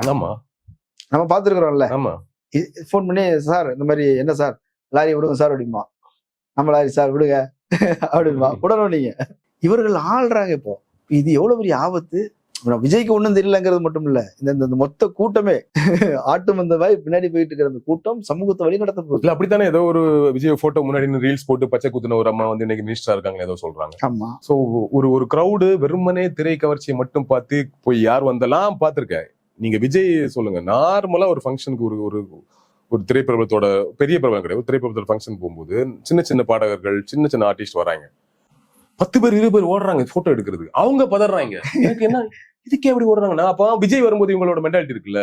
சோ அங்கங்கே இருந்து நீங்க சொன்ன பாயிண்ட் ரொம்ப கரெக்ட். இந்த மாதிரி கிரௌடு மொத்தமும் ஒருங்கிணைஞ்சிருக்கு, ஒரு சக்தியா மாதிரி இருக்கு. ஆமா, ஒரு சக்தியா மாதிரி. அந்த சக்தியை நிர்வகிக்கிறது ஒரு தலைவர் உருவாயிருக்கிறாரு. அப்ப இது நாட்டை அடுத்து எங்க எடுத்துட்டு போகணும். நீ பிஜேபியை பார்த்து எப்படி பயப்படுறோமோ, பிற்போக்கு சக்திகள் எல்லாத்தையும் ஆர்கனைஸ் பண்ணி ஒரு சக்தியா இருக்குதோ, அது போல சமூகத்தின் தானா கூட்டத்தை எல்லாம் அது ஆர்கனைஸ் பண்ணி வச்சிருக்குதுன்னு போது, எந்த அரசியல் புரிதலும் அரசியல் சித்தாந்தமும் ஒரு ஐடியாலஜி ஃபாலோஅப்பும் எதுவுமே இல்லாத வெறுமனே சுத்திட்டு இருக்க ஒரு கிரௌடு வந்து அதுல ஒரு மேக்சிமம் பெர்சன்டேஜ் வந்து இவரு. ஆமாங்க, நீ ஒரு குடும்பத்தை ஒரு ஊதாரி வழிநடத்த முடியாது, ஒரு ஊரை வந்து ஒரு பொறுப்பில்லாத கும்பல் வழிநடத்த முடியாது. அவங்க எல்லாம் சமூகத்துல வந்து ஊருக்கு ஒதுக்குப்புறமா இருக்கக்கூடிய ஆள். என்ன ஊரை பொறுப்பா நடத்துற ஒரு கூட்டம் இருக்கும். அவங்க கோயில் திருவிழா நல்லது கெட்டது எல்லாத்திலயும் முன்னாடி நின்று செய்வாங்க. இந்த கோஷ்டி சரக்கு அடிச்சுட்டு அந்த மாதிரி சவுத்துக்கு பின்னாடி இருந்து புரணி பேசிட்டு இருக்கோம். இப்ப அது தலைமை தாங்க வந்திருக்குது. ஒரு சம்பவம் சொல்றேங்க, ஒரு டிசி, நான் பேர சொல்லல, ஒரு டிசி வந்து ரவுண்ட்ஸ் போறாரு, கேள்விப்பட்டிருக்கீங்க. இது ஊடகவியலாளர்கள் மத்தியில ரொம்ப பிரபலம். ஏன்னா அது அவரே சொன்னது. போகும்போது அங்க ஒரு 4 பேர் ரோட்ல பைக் அங்கெல்லாம் நிறுத்தி வச்சுக்கிட்டு தோல்ல டிவிக்கு துண்டை போட்டு நிக்கிறாங்க. உடனே இவர் போயிட்டு, தம்பி, அவர் துண்டை பார்த்தோன்னே கண்டுபிடிச்சாரு ஆளுங்கட்சி சேர்ந்தவங்க. சரி கொஞ்சம் பக்குவமா, தம்பி ராத்திரி 12 மணிக்கு இங்கெல்லாம் நிக்க கூடாது, எங்க இருந்து வரீங்க, யார் நீங்க அப்படின்னு. நீங்க யாரு? டிசிப்பா. அப்படியா, எங்க இருந்து வரீங்கன்றான். டேய் டிசிடா நான், எங்க இருந்து வந்தா என்ன? சரி இங்கெல்லாம் நிக்க கூடாது, சட்ட ஒழுங்கு பிரச்சனை வரும், நீங்க எல்லாம் போங்க அப்படின்னு. சட்ட ஒழுங்கு தானே, அதுல எங்க அண்ணன் 10 பேர், தளபதி 10 பேர், நீங்க கிளம்புங்கன்றான். அவர் வருத்தத்தோட தன்னுடைய மேலதிகாரிக்கு அவர் வந்து கால் பண்ணி சொல்றாரு, இந்த மாதிரி பசங்க இருக்கிறாங்க, என்ன பண்றது அப்படின்னு. சார் கண்டுக்காம போயிருங்க சார், அதுல எவனோ ஒருத்தன் எம்எல்ஏ இருந்துட போறான் அப்படின்றாரு. தலைமைச் செயலகத்துக்குள்ள இந்த மாதிரி கும்பலா இந்த படம் முடிஞ்ச உடனே இந்த இதுக்கு போவாங்க தெரியுமா, இந்த பாப்கார்ன் வாங்குறதுக்கு, பப்ஸ் வாங்குறது போவாங்கல்ல, அந்த மாதிரி மொத்தமா போறாங்க. அந்த மாதிரி மொத்தமா போறாங்க. உடனே ஒரு எஸ்ஐ அவங்க மறிக்கிறாங்க, தம்பி இந்த மாதிரிலாம் போகக்கூடாது அப்படின்றாங்க. அவங்க இல்லை மேடம், நாங்க டெய்லி வரோம் போறோம் அப்படின்னு. ஆக்சுவலா அவங்க ஏதோ புதுசா வீடு கட்டினா அந்த மாதிரி பால் காய்க்கும் போது வருவாங்க இல்லையா, அந்த மாதிரி வராங்க எல்லாரும், டெய்லி வந்து போயிட்டு இருக்காங்க. அது கசகசன்னு ஆகிட்டு இருக்குது. அதனாலதான் இப்ப ஜியோமெட்ரிக்கு கொண்டு வந்துருக்காங்க, உள்ள வரான்னு. அவங்க மறிக்கிறாங்க. மறிச்சா முடியாது, நாங்க உள்ள போவோம் அப்படின்றாங்க. உடனே இன்ஸ்பெக்டரை பார்த்து, மேடம் இந்த மாதிரி பண்றாங்க, விடுமா, யாரு என்னன்னு தெரியல, எவன் யாருக்கு தெரிஞ்சவனு தெரியல, பதவியை காப்பாத்திக்கோ, கம்முன்னு இருந்தா. நீங்க அதிகார வர்க்கம் முழுக்க இந்த கும்பலுக்கு கட்டுப்பட்டு போகுது. நான் என்ன சொல்றது, காமெடியா பேசுற விஷயம் இல்ல, இவங்க சொசைட்டிய கட்டுப்படுத்துறாங்க. இந்த கும்பல் சொசைட்டியை கட்டுப்படுத்துது, நம்மளை எல்லாம் வழி நடத்துறாங்க. லாரிய வழி மறிச்சு ஏன் டயர் வீங்கி இருக்குது இப்படி இருக்குதுன்னு கேக்குறான் ஒரு எம்எல்ஏ. அதையும் வீடியோ எடுத்து போடுறாங்க. அவங்க வீடியோ எடுத்தது மூலமா தான் நமக்கு தெரியுது. அதுல ஒருத்தர் லாரிக்கு கீழே இருந்து வீடியோ எடுக்கிறான், லோ ஆங்கிள். சோ இத பார்த்துட்டு நம்மளாம் பேசணும், எனக்கு தெரிஞ்சுங்க ஒரு ஒரு 2 மாசம் 3 மாசத்துக்கு முன்னாடி வரைக்கும் சித்தாந்த விவாதங்கள், கொள்கை விவாதங்கள், நிலைப்பாடு சார்ந்தெல்லாம் விவாதிச்சுட்டு இருந்தோம். இன்னைக்கு பாருங்க என்னத்தை விவாதிக்கிறோன்னு. ஆமா, நீங்க இன்டெலக்சுவல்ஸ் எல்லாம் கூப்பிட்டு பேசுவோம். சுபவீர பண்டியன் ஐயா நீங்க வாங்க, வீரமணி ஐயா நீங்க வாங்க, இந்த மாதிரி அறிவுத்துறையில உள்ளவங்க, சித்தாந்த பின்னணி கொண்டவர்கள், அவங்ககிட்ட எல்லாம் பொருளாதார அறிஞர்கிட்ட எல்லாம் பேசிருக்காங்க. ஜெயரஞ்சன் எல்லாம் கொண்டு இப்ப எதை பத்தி பேசுறது, என்ன பேசுறது? ஒரு இந்த நிகழ்ச்சிய, கரூர் நடந்த நிகழ்ச்சிய லைவ ஸ்கூல்ல ஒரு தலைமை ஆசிரியர் போட்டிருக்காங்க. தலைமை ஆசிரியர் ஸ்கூல்ல போட்டிருக்காங்க, ஸ்டூடெண்ட்ஸை பார்க்க வச்சிருக்காங்க. அப்போ இந்த கிரௌட நம்ம வந்து ஊருக்கு ஒதுக்குப்புறம் திருவிழா நேரத்துல வந்து தண்ணி அடிச்சு இருக்கிற புரணி பேசுற கூட்டம் மட்டும் இல்ல இந்த கிரௌட்ல. அது ஒரு அந்த 35% அது ஒரு 15%, இன்னொரு 20% இந்த மாதிரி கிரௌட். ஆமா, வெரி டேஞ்சரஸ் நம்மளோட இருக்கிறவங்க. ஆமா, இவங்க என்னன்னா இது மூலமாக முதலமைச்சரின் நன்மதிப்பை பெற்றலாம் நினைக்கிறாங்க. அப்படின்னு நினைப்பாங்க. சஸ்பென்ஸ் தான் கிடைச்சது. ஆமா, சஸ்பெண்ட் பண்ணிட்டாங்க. இது நீங்க பாருங்க, இது வந்து எனக்கு தெரிஞ்ச அந்த ஸ்கூல்ல இருக்கக்கூடிய ஏதாவது ஒரு வாத்தியாரோ இல்ல யாராவது ஒருத்தவங்களோ இது என்ன தப்பா இருக்குன்னு அந்த வீடியோ எடுத்து விட்டுருப்பாங்க. அதுதான் சான்சஸ். அவங்கதான் செய்ய முடியும். ஆமா, அவங்க ஸ்டூடெண்ட் கையில போன் வச்சுக்க முடியாது. இது எத்தனை ஸ்கூல்ல நடந்திருக்குன்னு வச்சு பாருங்க. ஒரு பானைக்கு ஒரு சூட்டு போற மாதிரி ஒரு ஸ்கூல் வெளியே வந்தது மட்டும்தான், வெளியே வராதது எத்தனையோ இருக்கும் இல்லையா? ஆமா, இப்போ ஒரு தலைமை ஆசிரியரும் ஒரு தலைமை ஆசிரியர் 3 டீச்சர்ஸ் இருக்க இடத்துல யாரோ ஒருத்தர் வந்து தாவைக்கா சார்புடையவர் இல்லாம இருந்தாலும் இது நிகழ்ந்திருக்கு. ஆமா, 4 பேர் தாவைக்கா சார்புடையவரா இருந்தா கவனம் இருந்திருப்பாங்க. தொடர்ந்து பண்ணிட்டே இருப்பாங்க. தலைமை ஆசிரியர் செய்யும் போது என்ன சொல்ல முடியும்னு ஒண்ணு இருக்கு. வாய்ந்தவர்கள் இருப்பாங்க இல்லையா? என்ன எப்படி தெரிஞ்சிரும் நாளைக்கு பிரச்சனையாவுங்க. ஆமா, அந்த தலைமை ஆசிரியர் தெரியும் இன்னைக்கு அதை யார் வெளியே விட்டுருப்பாங்க. ஆமா, பெற்றோர் ஆசிரியர் சங்கம்னு இருக்கும், அதுல ஆளுங்கட்சி சேர்ந்தவன் தான் உட்கார்ந்து அவன் ஏதாவது நம்மள வந்து நோண்டி விடுவான். வெளியே நடமாடணுங்க, பிடிச்சு அடிச்சுட்டா என்ன பண்றது? இல்ல இப்ப நீங்க பாத்தீங்கன்னா பரவாயில்ல, போன வாட்டி வந்தாரு, இந்த வாட்டி மகிழ்ச்சி அனுப்பி வைப்போம்னு சொல்றவங்க எல்லாம் வந்து படிக்காதவர்களோ குடிகாரர்களோ இல்ல வெறும் ரசிக வரியில ஊறி போயிருக்கிற 18 வயது 20 இளைஞர்களோ இல்ல, படித்தவர்கள், பெண்கள். பார்க்கும்போது நமக்கு தெரியுது இல்ல படித்த. இல்ல அவங்க என்ன நினைக்கிறாங்கன்னா, கரூர் சம்பவத்துல விக்டிம் வந்து அந்த 41 குடும்பம் இல்ல, விஜய் தான் பாதிக்கப்பட்டவர். விஜய் தான். ஆமா, அந்த பழியை அவர் மேல சுமத்திட்டாங்க. அண்ணன் எப்படி சாப்பிட்டாரோ சாப்பிடலையே தெரியல, ரொம்ப டல்லா இருக்காரு. இப்ப அவர் 3 நாள் வெளியே வரல. 15 நாள் வந்து தலைமறைவா இருந்தாரு புஷி ஆனந்த். உலகத்துல எங்க நடக்குமா? ஆனா நம்ம போலீஸ் ஒண்ணு பண்ணாங்க, அவர் பிடிக்கவே இல்லை. பெரிய தாவூத் இப்ராஹிம், அதான் பெரிய தாவூத் இப்ராஹிம், இவர் மறைஞ்சிருந்த இவரை பிடிக்க முடியல, வேணான்னு விட்டது. ஆனா அதுதான் போலீஸ் விசாரிக்கும் போது சொன்னாங்க அவர் இப்போ வந்து ஏலகிரியில் இருக்கிறாருங்க அப்படின்னாங்க. மறுநாள் விசாரிக்கும் போது இல்லங்க இப்ப அவர் சேலம் வந்துட்டாரு அப்படின்னா, இப்ப வந்து இப்ப பாண்டிச்சேரி போயிருக்கிறாரு அப்படின்னாங்க. பாண்டிச்சேரியில இருந்து கடலுக்குள்ள இருக்கிற எல்லாமே உங்களுக்கு எல்லாருக்கும் தெரியும். அத எதுக்கு இதெல்லாம் கொடுத்து தேவையில்லாம், அதாவது எதுவுமே பண்ணாமலே இவங்களை அரெஸ்ட் பண்ணல, மாவட்ட செயலாளர் அரெஸ்ட் பண்ணதும் சரி, புஷியானந்த் அரெஸ்ட் பண்ணல, அதை அரெஸ்ட் பண்ணல, விஜய் மேல கேஸே எஃப்ஐஆர் இல்ல. ஒரு முதலமைச்சர் எந்த கட்சி தான் இப்படி எல்லாம் பண்ண மாட்டேன்னு ஒரு முதலமைச்சரே பேசியுமே எங்க மேல பழி போட்டாங்க. உங்க மேல யாருங்க பழி போட்டா? யார் பழி போட்டா அதை சொல்லு. யார் பழி போட்டா? நீங்க தான் பழி போடுறீங்க எல்லாரும் மேலேயும் தூக்கி. இந்த பழியை இன்னும் காலங்காலம் போடுவாங்க, அடுத்த எலெக்ஷன் பிரச்சாரத்திலயும் பேசுவாங்க.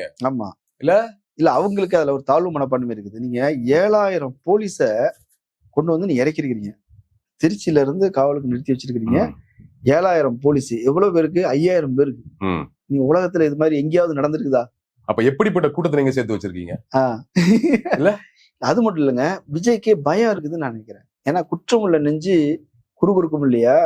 அதாவது குறுகுறுத்து இல்ல இருக்கு. விஜய்க்கு வந்து யாராவது ஒரு செருப்பத்துக்கு வீசிட்டா, கள்ளத்துக்கு வீசிட்டா, யாராவது கெட்ட வார்த்தை போட்டு திட்டா அத்தனை ஊடகம் இருக்குது. அதனாலதான் அதுதான் மக்களோட எதிர்வினை ஆயிடும். ஆமா, இப்ப நீங்க பண்றது ஏதோ அந்த மக்கள் எல்லாம் பேசுற வீடியோ பார்க்கல, எதிர்வினை ஆச்சுன்னா அதுதான் உண்மையான மக்களோட எதிர்வினை. அந்த எதிர்வினை வெளியே தெரியக்கூடாதுன்னா இவனால போகாம இருந்தது. இவங்க QR கோடு கொடுத்து கூப்பிடுற ஆளுங்க யாரு? அவங்க கட்சிக்காரன். ஆமா, விஜய் ரசிகர் வந்து நீங்க பேசும்போது கைதட்டுறலாம் உங்க ரசிகர் வந்து கட்சிகளை வந்தவங்க, பொதுமக்கள் இல்ல. நீங்க மக்கள் சந்திப்பு சொல்றதே ஏமாத்து. அது வந்து ரசிகர் மன்ற சந்திப்பு. நான் என்ன சொல்றேன், கரூர்ல போய் இந்த மக்கள் நேரா அந்த மக்களை போய் வீட்டுல சந்திச்சிருப்பாரா? இவர் என்ன பண்ணிருக்கணும்? அன்னைக்கு பழி போட்டாங்க, அதுக்கப்புறம் நேரா போய் கரூர்ல போய் வீட்டுல சந்திக்க வேண்டியதானே. கரூருக்கு வீட்டுக்கு எல்லாம் போக வேண்டாங்க, நீங்க வந்து எதுக்காக போறீங்க? ஆறுதல் சொல்றதா போயிருக்கீங்க. அந்த 41 பேருடைய படத்தை வச்சு ஒரு மாலையை போட்டு ஒரு விளக்கு ஏத்தி கொஞ்ச நேரம் ஒரு 2 நிமிஷம் எல்லாரும் மௌன அஞ்சலி செலுத்தி, நீ அப்படி கூட உங்களுக்கு தோணல பாருங்க. ஒரு நாடகமா அதை நடிக்கிறதுக்கு கூட உங்களுக்கு அது வர பண்ணது. ஏன்னா நீங்க ஒரு விஷயம், நீங்க விஜய்க்கு பயம் இருக்கு, ஆனா அவருக்கு குற்ற உணர்ச்சி இல்ல.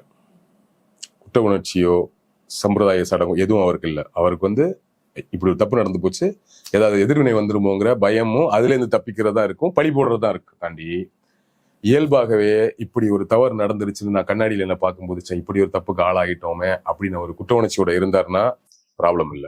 ம். ஆனால் அவருக்கு அந்த குற்ற உணர்ச்சி இல்லாம அந்த குற்ற உணர்ச்சிக்கு என்ன சொல்றேன்னா, தவறு செய்தது நான் தான் அப்படிங்கிற அதுதான் அதுதான் அது இருக்குது அவருக்கு. அது இருக்குன்னு ஆமா, நினைக்கிறீங்களா? அது இருக்குது. அது இருக்கிற ஒருத்தர் எப்படி இப்படி பேச முடியும்? நான் அது இருக்கதா நினைக்கல. அவர்கிட்ட என்ன அப்படின்னா அற உணர்வு கிடையாது. ஓகே. அதனால ஒரு கொலைகாரனுக்கு தான் கொலை செஞ்சது குற்ற உணர்ச்சி இல்ல, தவறுக்கு நான் தான் காரணங்கிற எண்ணம் இருக்கு. ஆமா, குற்ற உணர்ச்சி குற்ற கிடையாது. உணர்ச்சி இல்ல. குற்ற உணர்ச்சி இல்ல, எண்ணம் இருக்கு, உண்மை தெரியுது. ஆமா, ஆனா அந்த குற்ற உணர்ச்சி அவருக்கு இல்ல. குற்ற உணர்ச்சி அது அது அவரு அப்ப இருந்துச்சு. இந்த சிங்கள வளர்ற பிள்ளைகளுக்கே உரிய இது. அப்பா அம்மா செல்லமா வளருவாங்க. என்ன செஞ்சாலும் சரி பேரண்ட்ஸ் தான் இறங்கி போகணும். இவங்க இறங்கி வர மாட்டாங்க, கொம்புல ஏறி உட்கார்ந்துப்பாங்க. அதே மாதிரிதான் இப்பவும் நடந்துக்கிறாங்க. இவர் இயக்குநர்கள்ட்டே அப்படிதான் நடந்துப்பாங்க எல்லாத்துலயுமே. அப்போ இந்த கேட்டகரியை வந்து ஒரு ஸ்பெஷல் சைல்ட கையாளுற மாதிரி கையாளணும் அப்படின்னு ஒரு பத்திரிகையாளர் சொன்னார். அவர் பேசவே இல்லைங்க அப்படின்னு. அதுதான் அவருடைய இயல்புன்னு நீங்க எடுத்துக்கங்க. அது செந்தில் சொல்லுவாரு, லெஸ் டென்ஷன் மோர் ஸ்மைல். என்னது? No tension more worry, less tension no worries. ஏதோ சொல்றது அது மாதிரி. Talk less work more. என்ன ஒர்க் பண்ணாங்கன்னு எனக்கு தெரியல. எனக்கு இப்ப இருக்க பெரிய பயம் என்ன தெரியும்? இப்போதைக்கு இது ஜூலை மாசமா, எனக்கு பெரிய அச்சம் ஒண்ணு மனசுக்குள்ள போயிட்டே இருக்கு. இந்த டிசம்பர்ல மழை வரும், வருஷம் எண்ணில் அக்டோபர் நவம்பர் டிசம்பர்ல. ஒருவேளை இவங்க எல்லாம் இந்த பணிகளை செய்யறாங்கன்னு தெரியல, ஒருவேளை வெள்ளக்காடாயி சிட்டி சேதாரமாயி பல மக்கள் இறந்து போற சூழல் வந்துருச்சுன்னா, அப்பவும் இது பாருங்க, திமுக எதுவுமே செய்யல இந்த ஆட்சியில்னு சொல்லி ஒரு பழியை தான் தூக்கி போடுவாங்களே தாண்டி அப்பவும் அக்கௌண்டபிலிட்டி எடுத்துக்க மாட்டாங்க. எனக்கு அந்த மாதிரி நிகழ்வு நினைச்சா எனக்கு ரொம்ப பயமா இருக்கு. இல்லங்க, அவங்க எந்த வேலையும் செய்யலன்ற. நம்ம ஒவ்வொரு முறையும் திமுக ஆட்சி அதிமுக ஆட்சி ரெண்டையும் பார்த்துருக்கிறோம். அதிமுக ஆட்சியில் என்ன பண்ணுவாங்கன்னா, உள்ள வந்து மண்ணெல்லாம் அள்ளி வெளியே போட்டு வச்சிருவாங்க, மறுபடியும் மழை பெஞ்சாலும் உள்ள போயிடும். இது பார்த்துருப்போம். திமுக என்ன பண்ணுவாங்கன்னா, அது அள்ளி ஒரு சாக்கு மூட்டையில போட்டு வண்டியை போட்டு ஏத்திட்டு போயிருவாங்க. அது ஒரு வேலை நடக்குது, நம்ம பார்த்துருக்கிறோம். இப்ப ஏதாவது நடக்குதா பாக்குறீங்களா நீங்க? அதான் சொல்றேன், அவங்களுக்கு இப்போ திமுக அதிமுக இருந்தா ஐயோ ஏதாவது பிரச்சனை ஆயிடுச்சு நம்ம மேல பழி வந்துடும், அது என்ன சரி பண்ணுங்கிற எண்ணம். இவங்களுக்கு அந்த பிரச்சனை இல்லையே. என்ன வந்தாலும் திமுக பாருங்க எதுவுமே செய்யல, நாங்க இப்பதானே ஆட்சி வந்தோம் முந்தானத்து, அதுக்குள்ள எங்க எல்லாம் அடைச்சிருச்சு, எல்லாம் இவங்க ஆட்சியில எதுவுமே தூர் வராம எதுவுமே பண்ணாம அவங்க எதுவுமே செய்ய வச்சாம போயிட்டாங்க அப்படின்னு சொல்லி ஈஸியா பிளேம் பண்ணுவாங்க, ஈஸியா பழிய போடுவாங்க. அப்பவும் ஒரு கூட்டம் இதை நம்பும்.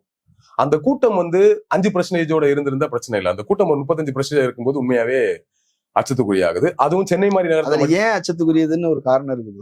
ஸ்டாலின் வந்து ஒரு நிகழ்ச்சி ஒரு இதோ தொடங்கி வச்சு ஒண்ணு பேசுறாரு, அதை நீங்க பாத்திருப்பீங்களா? எதுக்கு பார்க்க போறோம்? நம்ம பார்ப்போம், நம்ம அன்னைக்கு எது பரபரப்பா இருக்குதோ அதை பார்ப்போம். அவர் அன்னைக்கு ஏதாவது பேசிட்டாரு, ஸ்பெஷலா பேசிட்டாரு அப்படின்னா கார்டு பார்த்துட்டு சரி ஏதோ பேசிருக்கிற போல இருக்குது, அல்லது ஏதாவது ஒரு பெரிய முக்கியமான ஒரு சூழல்ல அவருடைய டிசிஷன் என்னன்னு தெரிஞ்சுக்கிறதுக்காக பார்ப்போம். இப்படித்தான் நம்ம பார்த்துட்டு கூட்டணி அல்லது முறிவு அல்லது வந்து ஒரு மோதல் ஒரு வழக்கு இப்படி பார்த்துருப்போம் தவிர அவர் தினமும் பேசிக்கிட்டு தான் இருப்பார். அதை நம்ம பாக்குறது இல்லை. அது அவர் மட்டும் இல்ல, எடப்பாடி பேசலாம்னு பாக்குறது இல்ல, ஜெயலலிதா அப்படித்தான் இருக்கும். இப்ப விஜய் பேசுறத மொத்த நாடும் பாக்குது, பிடிக்குது பிடிக்கல வேணும் வேண்டாம் எல்லாரும். ஏன்னா அதை பத்தி நான் ஒப்பீனியன்ஸ் வருது, அப்ப அதுக்கு பதிலோ அல்லது வந்து சரியோ தவிர பேசணும், எல்லாரும் பாக்குறாங்க. அப்ப அவர் என்ன பேசுறாரோ அது போய் சேருது. ஒண்ணும் இல்லைங்க, சட்டமன்றத்துல இந்த பார்ட்டி ஃபண்டுன்னு சொன்ன உடனே எந்திரிச்சு ஓடிட்டாங்க. ஒரு பச்சை பொய் பேசுறாரு, பச்சை பொய். அந்த வீடியோ ஆதாரம் அப்படியே இருக்குது, நீங்க அந்த வீடியோவை எடுத்து பார்க்கலாம். அதுல வந்து அதுக்கு உதயநிதி பதில் சொல்றாரு, ஒளிச்சு மறைச்செல்லாம் பேசாதீங்க, ஓப்பனா பேசுங்க. பார்ட்டி என்ன சொல்றீங்க, திராணி இருந்தா சொல்லுங்க, எந்த பார்ட்டின்னு சொல்லுங்க, யாருகிட்ட வாங்கினாங்கன்னு சொல்லுங்க, ஆதாரத்தை சொல்லுங்க. அது அவை குறிப்பில இருந்து இல்ல ஆதாரம் இல்ல பேச அவைக்கு நீக்கப்படுன்னு சபாநாயகர் சொல்றாரு. ஒரு முதலமைச்சருடைய ஸ்பீச்ச இது அவை குறிப்பிலிருந்து நீக்கணுங்கிற அளவுக்கு நடந்த சம்பவம் வரலாற்று நடந்தது இல்லை, வரலாற்றுல கடல்ல இல்லையா? அப்படி ஒண்ணு பண்ணிட்டு அவர் பேசி இவங்க ஓடினாங்கிற மாதிரி ஒரு பொய்ய சொல்றாரு. பேசுனீங்க பேசினா ஓடுறீங்க. அதாவது இவர் எந்த குற்றச்சாட்டும் எந்திரிச்சு பேசல, ஸ்பாட்ல எதுவும் பேச மாட்டாரு. மற்ற துறை இவரோட சட்டம் ஒழுங்கு இவர்கிட்ட இருக்கு, எதுக்கும் பதில் சொல்ல அமைதியா அப்படியே உட்கார்ந்துருப்பாரு. 4 நாள் மொத்த நடந்த நிகழ்வை நடத்தி உரை வந்து அதை வார்த்தை ஸ்கிரிப்டை வச்சு பண்ணுவாரு, அங்க சீன் எல்லாம் பண்ணுவாப்ல. ஏதோ இவர் பயங்கரமா பேசி இவரோட கேட்ட கேள்விகளுக்கும் இவர் சொன்ன விமர்சனத்துக்கு எதிர்கட்சி ஏதோ பதில் சொல்ல முடியாம வெளிநடப்பு செஞ்ச மாதிரி ஒண்ணு கொடுக்கறது இருக்குல்ல, அதுக்கு ஒரு கூட்டம் கை தட்டு பாருங்க. ஆக்சுவலா நீ அந்த சட்டமன்ற உரையை பாருங்க, உதயநிதி பேசுனது எதுவுமே அரசியல் கிடையாது. ஆமா, அவர் நடந்த சம்பவம், கொலை, ஆணவ கொலை எல்லாம் நடந்தது சோஃபா மாடல்லையும் சேர்த்து சொல்ற. அவங்க வந்து பணம் கொடுத்து குதிரை போறா, அதெல்லாம் பொலிட்டிக்கலான விமர்சனம், பக்கா பொலிட்டிக்கலா விமர்சனம். அவர் அதுக்கு பதில் சொல்லவே இல்லை. 5 நிமிஷம் பேசுனதுக்கே குளத்தூர்ல வந்து காணாம போயிருச்சு. சட்டசபையில தான் பேசுறாரு. அதுக்கு முன்னாடி நான் வந்து 30 வருஷமா நாங்க சமூக படிப்பை செஞ்சுக்கிட்டு இருக்கிறேன் அப்படின்னு அது ஒரு கதை, நான் எப்படி வளர்ந்து வந்தேன் இப்படி ஒரு கதையை சொல்றாரு. சொல்லிட்டு இவர்கள் சொல்லிய எந்த குற்றச்சாட்டுக்கும் பதிலே இல்ல. அப்ப அது என்னது அப்படின்னா அது வேற ஒரு கதை. நீ என்ன ஹேரே டேஸே அப்படின்ற மாதிரி தான் எதிர்க்கட்சிகளுடைய விமர்சனத்தையோ மக்களுடைய விமர்சனத்தையோ ஊடகங்கள்ல வந்த செய்திகளையோ எல்லாத்தையும் ஓரம் கட்டிட்டு நான் ஒண்ணு சொல்றேன், அதை பேசுங்க. எனக்கு இதுல என்ன ஆச்சரியம் அப்படின்னா, சமூகமும் சீரழிந்து விட்டது, ஊடகமும் சீரழிந்து விட்டதுன்னு எனக்கு தோணுது. ஒண்ணும் இல்லைங்க, இந்த நிகழ்ச்சி முடிந்து அதுல உள்ள பழம் இதெல்லாம் இருக்குது இல்ல, காய்கறி, இதையெல்லாம் வந்து ஒரு கும்பல் பிச்சுட்டு போகுது. இது எல்லா நிகழ்ச்சியிலும் நடக்கும். அங்க இருக்கிற புடலங்காய, வாழைக்காய எல்லாம் பிச்சுட்டு போறாங்க. அது நியூஸ் கார்டு, ஒரே சேனலுடைய 2 நியூஸ் கார்டு எடுக்கிறேன். நிகழ்ச்சி முடிந்ததும் காய்கறி எல்லாம் பறித்து ஓடிய கட்சி நிர்வாகிகள். இங்கே என்ன சொல்றாங்கன்னா, நிகழ்ச்சி முடிந்ததும் மக்கள் மகிழ்ச்சியோடு பழங்களை பறித்து சென்றனர். அது ஒரு திருட்டு குற்றம், இது கொண்டாட்டம். இது என்ன ஊடக அறம் இல்ல? இப்போ சமூகம் சீரழிந்து கொண்டிருக்கிறது, ஒரு சீரழிவு பின்னணி கொண்டவர்கள் அல்லது சமூகத்துல கடைநிலையில் இருந்தவர்கள் அவங்க வந்து ஆதிக்கம் செலுத்துறதுக்கு வந்திருக்கிறாங்க அப்படின்னா, அதுக்கேற்ப ஊடகம் தன்னுடைய மொழியை மாற்றிக் கொள்கிறது, அவங்களை என்கரேஜ் பண்ணுது. சோழ மண்டலத்தில் விஜய், சேர மண்டலத்தில் விஜய், மன்னராட்சியை ஒழிச்சு மக்களாட்சி வந்தாச்சு.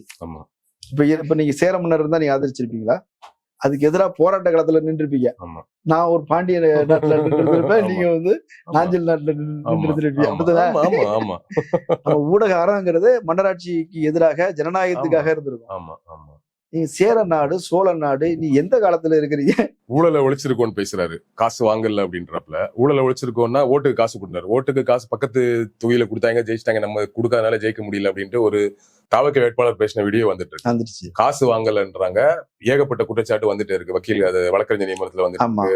நானே ஒரு பேட்டி எடுத்தேன், டிவிக்கு வழக்கறிஞர் பேசியிருக்கிறாரு என்கிட்ட, அந்த ஆதாரங்கள் எல்லாத்தையும் கொடுத்தாரு, எல்லாத்தையும் நான் கேட்டிருக்கிறேன். அவங்க வந்து அதுக்குள்ள புஷி ஆனந்துக்கும் நிர்மல் குமாருக்குமான பிரச்சனை ஓடிட்டு இருக்குது. புஷி ஆனந்த் தரப்பு தான் கலெக்ஷன் பண்ணது, அவரு இன்னொரு பக்கம் கலெக்ஷன் பண்ணிருக்கிறாரு அப்படின்னு சொல்றாங்க. இந்த முரண்பாடு உள்ள ஓடிக்கிட்டு இருக்குது. ஆளாளுக்கு வசூல் பண்ணிருக்கிறாங்க, மாவட்ட செயலாளர் தனியா வசூல் பண்ணிருக்கிறாங்க, வழக்கறிஞர் அணி தனியா வசூல் பண்ணிருக்கிறாங்க. எல்லா அவர் சொல்றது என்னன்னா, வெறும் நீங்க ஒரு 800 பேருக்கு 20 800 போடுறீங்க, கணக்கு அப்படி இல்ல, ஒவ்வொரு சீட்டுக்கும் 20 பேருக்கிட்ட வேலை காசு கொடுத்துருக்காங்கன்றாங்க. நீ அவங்ககிட்ட என்ன எப்படி திருப்பி வாங்குறது? ஆளுங்கட்சியில இருக்கிறான், எப்படி வாங்குறது? அவ்வளவு ஊழலும் ஒரு பக்கம் அஸ்யூஷுவல் நடந்துட்டு இருக்கு. ஆமா, அது போக அரசு அலுவலகங்களை யாரும் வாங்குறது இல்ல. மக்களை தைரியமா எங்கிட்ட வந்து சொல்லுங்க, யாராவது காசு கடை எங்கிட்ட வந்து சொல்லுங்கன்றாரு. என்ன பண்றது? ஒண்ணும் இல்லைங்க, இப்ப நான் ஊடகத்திலே சொல்றேன், நமக்கு தெரிஞ்ச ஒரு அரசு ஊழியர், நான் ஆளை காட்டி கொடுக்க வேண்டாம், அரசு ஊழியர், அவர் சம்பந்தப்பட்ட ஒரு பிரச்சனைக்காக போகும்போது அவர்கிட்ட 3 லட்சத்திலிருந்து 10 லட்சம் வரைக்கும் அந்த படிநிலை இருக்குது. ஒவ்வொருத்தரா டீல் பேசி அதை கொடுக்க முடியாம வந்து நம்ம கிட்ட சொன்னார். என்ன விஷயமா போனவரு? இல்ல அதான் அது நான் அதை சொல்ல வேண்டாம், அவரை காட்டி என்ன உள்ள போக வேண்டி இருக்குது. ஒரு அரசு ஊழியர், அவர் உள்ள ஒரு சஸ்பென்ஷன்ல இருக்கிறாரு, உள்ள போக வேண்டிய நெருக்கடி இருக்கிறதுனால நம்ம இப்ப சொல்லல. புரியுது. ஆமா, அவர் நம்மகிட்ட சொன்னார், ஒருவேளை இது நீ கேஸ் போட்டீங்க அப்படின்னா நான் ஆளை கொண்டு வந்து நிறுத்துறேன், சாட்சியோட நிறுத்துறோம். யார தகவல நிறைய வருது இந்த மாதிரி டிரான்ஸ்பருக்கு, யூசுவலா டிரான்ஸ்பர் காசு வாங்குவாங்க இல்லையா, அது வந்து போன ஆட்சியோட அதிகமா வாங்கிருக்காங்க. ஆமா, 5 லட்சம் எக்ஸ்ட்ரா 10 லட்சம் வாங்கிட்டு பாட்டிலுக்கு 10 ரூபாங்கிறது 20 ரூபாய் போச்சு. ஒருத்தர் ஏதோ ஒரு பேர் போயிட்டு, சார் நாங்க மினிஸ்டர் கூட யாரு கூட்டம் இதான் ரேட்டு போங்கன்னு இருக்காரு. ஆமா, எல்லாமே ஆதாரம், எல்லாமே வீடியோ ஆதாரம், சும்மா கற்பனையில பேசல, கதைகளை பேசல. நாம ஒண்ணு சொல்றோம்னா அதுக்கு நம்ம பொறுப்பே இருக்கிறோம். நிஜமாவே நாங்க சொல்ற வார்த்தைகளுக்கும் கருத்துக்களுக்கும் நம்ம பொறுப்பே இருக்கிறோம். நீ சாட்சியை கூட நம்ம கொடுக்குறோம். இன்னொரு எழுத்தாளர் வந்து எழுதியிருந்தாரு, எலைட்ல வாங்க போனாரா சரக்கு, போனோன்னா என்னன்னா ரேட்ல ஏதாவது சேஞ்சஸ் இருக்கா? அவர்ல அதெல்லாம் எதுவும் இல்ல சார். எந்த சேஞ்சஸும் டாஸ்மாக்ல இல்ல. டிரான்ஸ்பர் வந்து 10 லட்சம் ரூபாய் வாங்குற இடத்துல இப்ப 15 லட்சம் ரூபாய் வாங்குறேன்னு தகவல் வருது. சரி, இன்னொன்னு டாஸ்மாக் நீ சொன்னதுனால ஒண்ணு சொல்றேன். டாஸ்மாக் உடைய லைசன்ஸ் 1ஆம் தேதி முடிஞ்சிருச்சு, 30ஆம் தேதி முடிஞ்சிருச்சு இல்ல? எப்படி டாஸ்மாக் ரன் ஆகிட்டு இருக்கு சொல்லுங்க? டாஸ்மாக் பார் வந்து லைசன்ஸ் முடிஞ்சு உங்களுக்கு வந்து இப்ப இன்னைக்கு எத்தனாம் தேதி? இன்னைக்கு 10 ஆயிடுச்சு, 11 ஆயிடுச்சு. இந்த 11 நாள் எப்படி பார் ஓடுது? யாரு நடத்துறா? யாருக்கு கட்டிங் போகுது? யார் இன்ஸ்ட்ரக்ஷன் கொடுக்கறது? அந்த லைசன்ஸ் முடிஞ்சதுன்னா எப்படி அது முடிஞ்சது? ஒண்ணும் இல்லைங்க, நீங்க ஒரு பார் நடத்துறீங்க அப்படின்னா அதுக்கு லைசன்ஸ் இத்தனை வருஷத்துக்கு எடுத்திருப்பீங்க. அந்த டேட் முடிஞ்சிருச்சுன்னா நீங்க கடையை காலி பண்ணிட்டு போக முடியாது. அதுல இன்னைக்கு எவ்வளவு பார்கள் லைசன்ஸ் முடிஞ்சிருக்கு? எல்லா பாரும். ஓகே, ஓவரால் முடிஞ்சது. போன கவர்மெண்ட் வரும்போது அவங்க கொடுக்குறாங்க இல்லையா, அந்த ஒட்டுமொத்த இது பார் லைசன்ஸ் பீரியட் முடிஞ்சிருச்சு. 5 வருஷத்துக்கு தான் அது வந்து வேலிட். 5 வருஷம் முடிஞ்சது. 30 முடிஞ்சிருச்சு. இப்ப 11 நாள் இயங்கிட்டு இருக்கு பார். இயங்கிட்டு இருக்குது. எப்படி இயங்குது? அதுல வர்ற யாருக்கு காசு கொடுக்குறாங்க?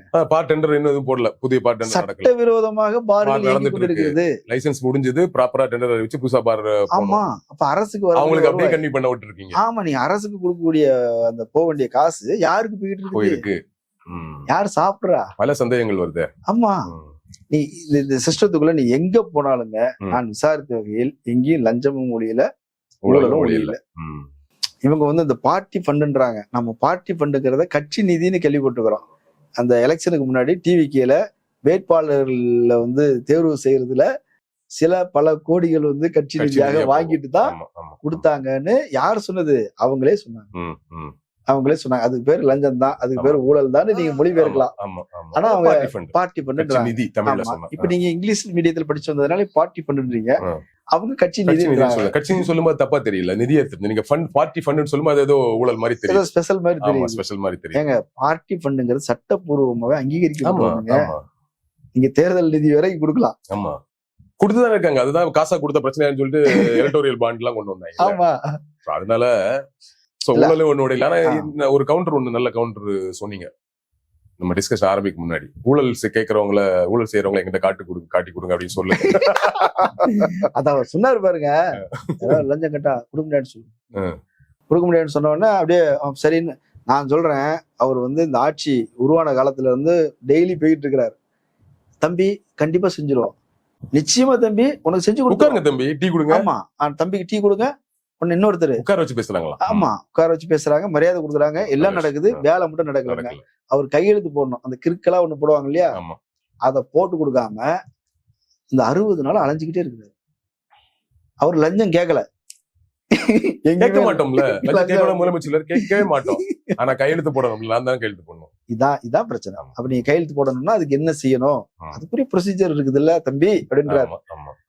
அவர் ஒண்ணு கெட்ட வார்த்தைலாம் சொல்ல, நீங்களா ஒரு ப்ரொசீஜர் இருக்குல்ல தம்பி, அதுக்குரிய டைம் ஆகும்ல அப்படின்றாங்க. அந்த காசு கொடுத்தா அடுத்த நிமிஷம் நடந்துடும் இல்லையா? அதனால நீங்க என்ன சொல்றீங்க, லஞ்சம் கொடுத்தா என்கிட்ட சொல்லுங்க அப்படின்றீங்க. சொன்னா கட்சியில சேர்த்துவீங்க. சார், எம்ஆர் விஜயபாஸ்கர் நில மோசடி வழக்குல வந்து அவர் கைது செய்யப்பட்டவர். எம்ஆர் விஜயபாஸ்கரும் விஜயபாஸ்கரும் ஆளுக்கு 1.5 டஜன் கேஸ் வச்சிருக்காங்க. ஆமா, அவங்க எல்லாம் லஞ்சம் வாங்கினாங்க. நாங்க சொன்னோம் அவங்க எல்லாம் லஞ்சம் வாங்குறான்னு சொன்னோம். நீங்க கட்சியில சேர்த்துக்கிட்டீங்க. விஜயபாஸ்கர் கட்சியில சேர்த்துக்கிட்டீங்க. இப்ப நாங்கெல்லாம் வந்து உங்க கட்சிக்கு ஆள் சேர்க்கிறதா? இவங்க எல்லாம் ஊழல் பண்றான் அப்படின்னா கட்சியில சேர்த்துவீங்க, அப்படித்தானே? அப்ப எப்படி நான் உங்ககிட்ட சொல்றது, ஊழல் பண்றாங்க, அப்ப நம்ம கட்சியை சேர்த்துக்க வேண்டிய ஆள் போல இருக்கு, தகுதியான ஆளு. ஒண்ணு இல்லைங்க, நீங்க ஏடிஎம்கேல இருந்து நீங்க தூக்குற ஆள் எல்லாமே எலெக்ஷனுக்கு காசு கொடுத்தானா இல்லையா? கண்டிப்பா. அந்த காசு எல்லாம் ஊரா விட்டு நெய்யில ஸ்வீட் செஞ்சது தானே. ஆமா ஆமா. அவனை ஏன் நீ உள்ள சேர்க்கிற? ஆமா, அது எல்லாமே திருட்டு காசுங்க. இப்போ ஒண்ணு இல்லைங்க, இந்த இடைத்தேர்தல் அவங்க மொழிப்படி அது அப்படித்தான். ஆமா, இடைத்தேர்தல்ல நீங்க வந்து நல்லா வச்சு செய்யுங்க மக்களே, வெளுத்து விடுங்கன்னு சொல்லிட்டீங்க. வெளுத்து விடட்டும், ஆனா அதுக்கு 2000 ரூபாய் கொடுப்பாங்க. யாரு? இதே ஏடிஎம்கே கேண்டிடேட்ஸ். ஏடிஎம்கே தான் பலர் எடுத்திருக்கீங்க. ஆமா, எம்ஆர் விஜயபாஸ்கரும் விஜயபாஸ்கரும் காசு கொடுக்க மாட்டான்னு நினைக்கிறீங்களா? ரொம்ப அப்பட்டமா நடக்கும். ஏன்னா ஆளுங்கட்சிக்காரங்களை போலீஸ் பதச்சுக்குமா? எலெக்ஷன் அது வரைக்கும் எலெக்ஷன் கமிஷன் கண்ட்ரோல்ல இருக்கும். எலெக்ஷன் முடிஞ்ச உடனே அவங்க மறுபடியும் இந்த ஸ்டேட்டோட என்னன்னா வீடியோ போய் காசு எடுக்க வேண்டியது கொடுத்தாதானே தெரிய போகுது. எலெக்ஷன் ஜிபேல நீங்க எலெக்ஷன் ரூல்ஸ் அனௌன்ஸ் வர்றதுக்கு முன்னாடி, தேர்தல் ஆணையம் அதை எடுக்கிறதுக்கு முன்னாடி வீட்டுல வந்து கூப்பிட்டு கொடுத்துக்கலாம். காலைல வந்து பாருங்க, அப்படிலாம் நீ யோசிக்காதீங்க. ஜிபேல ரொம்ப ஜிபேல போயிடும். ரொம்ப வெளிப்படையா லிஸ்ட் கையில எடுத்துட்டுங்க. அதெல்லாம் சிஸ்டம் வந்து ரொம்ப பழைய சிஸ்டம். அது லிஸ்ட கையில வச்சுக்கிட்டு வீடு எத்தனை பேர் இருக்கீங்க தம்பி? அம்மா சரி 5 பேர் இருந்தாங்க, 5 பேர் கொடுத்துருப்பா. இடைத்தேர்தல் அவங்க வெளுத்து விட்டுறதுக்கு முன்னாடி நம்ம ஊடகங்கள்லாம் இறங்கி எங்கெல்லாம் காசு போய் யாரெல்லாம் கொடுக்குற வெளுத்து விட வேண்டிய கடமை நமக்கு இருக்கு. ஆமா, அதனால நீங்க இந்த ஊழலை ஒழிச்சுட்டு அந்த டிராமா எல்லாம் நீங்க வேற யார்ட்டையா சொல்லுங்க. இதனால் பலன் பெறுகின்ற கார்பரேட்டுகள்ட்ட சொல்லுங்க. அந்த ஊழலை ஒழிச்சிருக்கீங்க. ஆமாங்க, நீங்க தனியார் இப்போ ஒரு 500 கோடி பட்ஜெட்ல ரியல் எஸ்டேட் பில்டர் வரான்ல, அவனுக்கு அவன் வழக்கமா கொடுக்கக்கூடிய கமிஷன் அவனுக்கு லாபத்தை ஏற்படுத்தி கொடுத்துருக்கீங்க. ஒண்ணு இல்லைங்க, இந்த நம்ம ஊர்ல ஒரு பழமொழி சொல்லுவாங்க, நாயோடைய பேக் சைடுல நெய் வடிஞ்சதுன்னா அதை யார் யூஸ் பண்ண போறதுன்னு கேட்பாங்கன்னா, நாகரிகமா சொல்றேன் என்ன. அதனால நீங்க கார்பரேட்டுகளுக்கு கொடுக்குற சலுகையோ அல்லது அவங்ககிட்ட நிறுத்துற பார்ட்டி பண்றதுனால எங்களுக்கு என்னன்னு கேட்கிறேன்.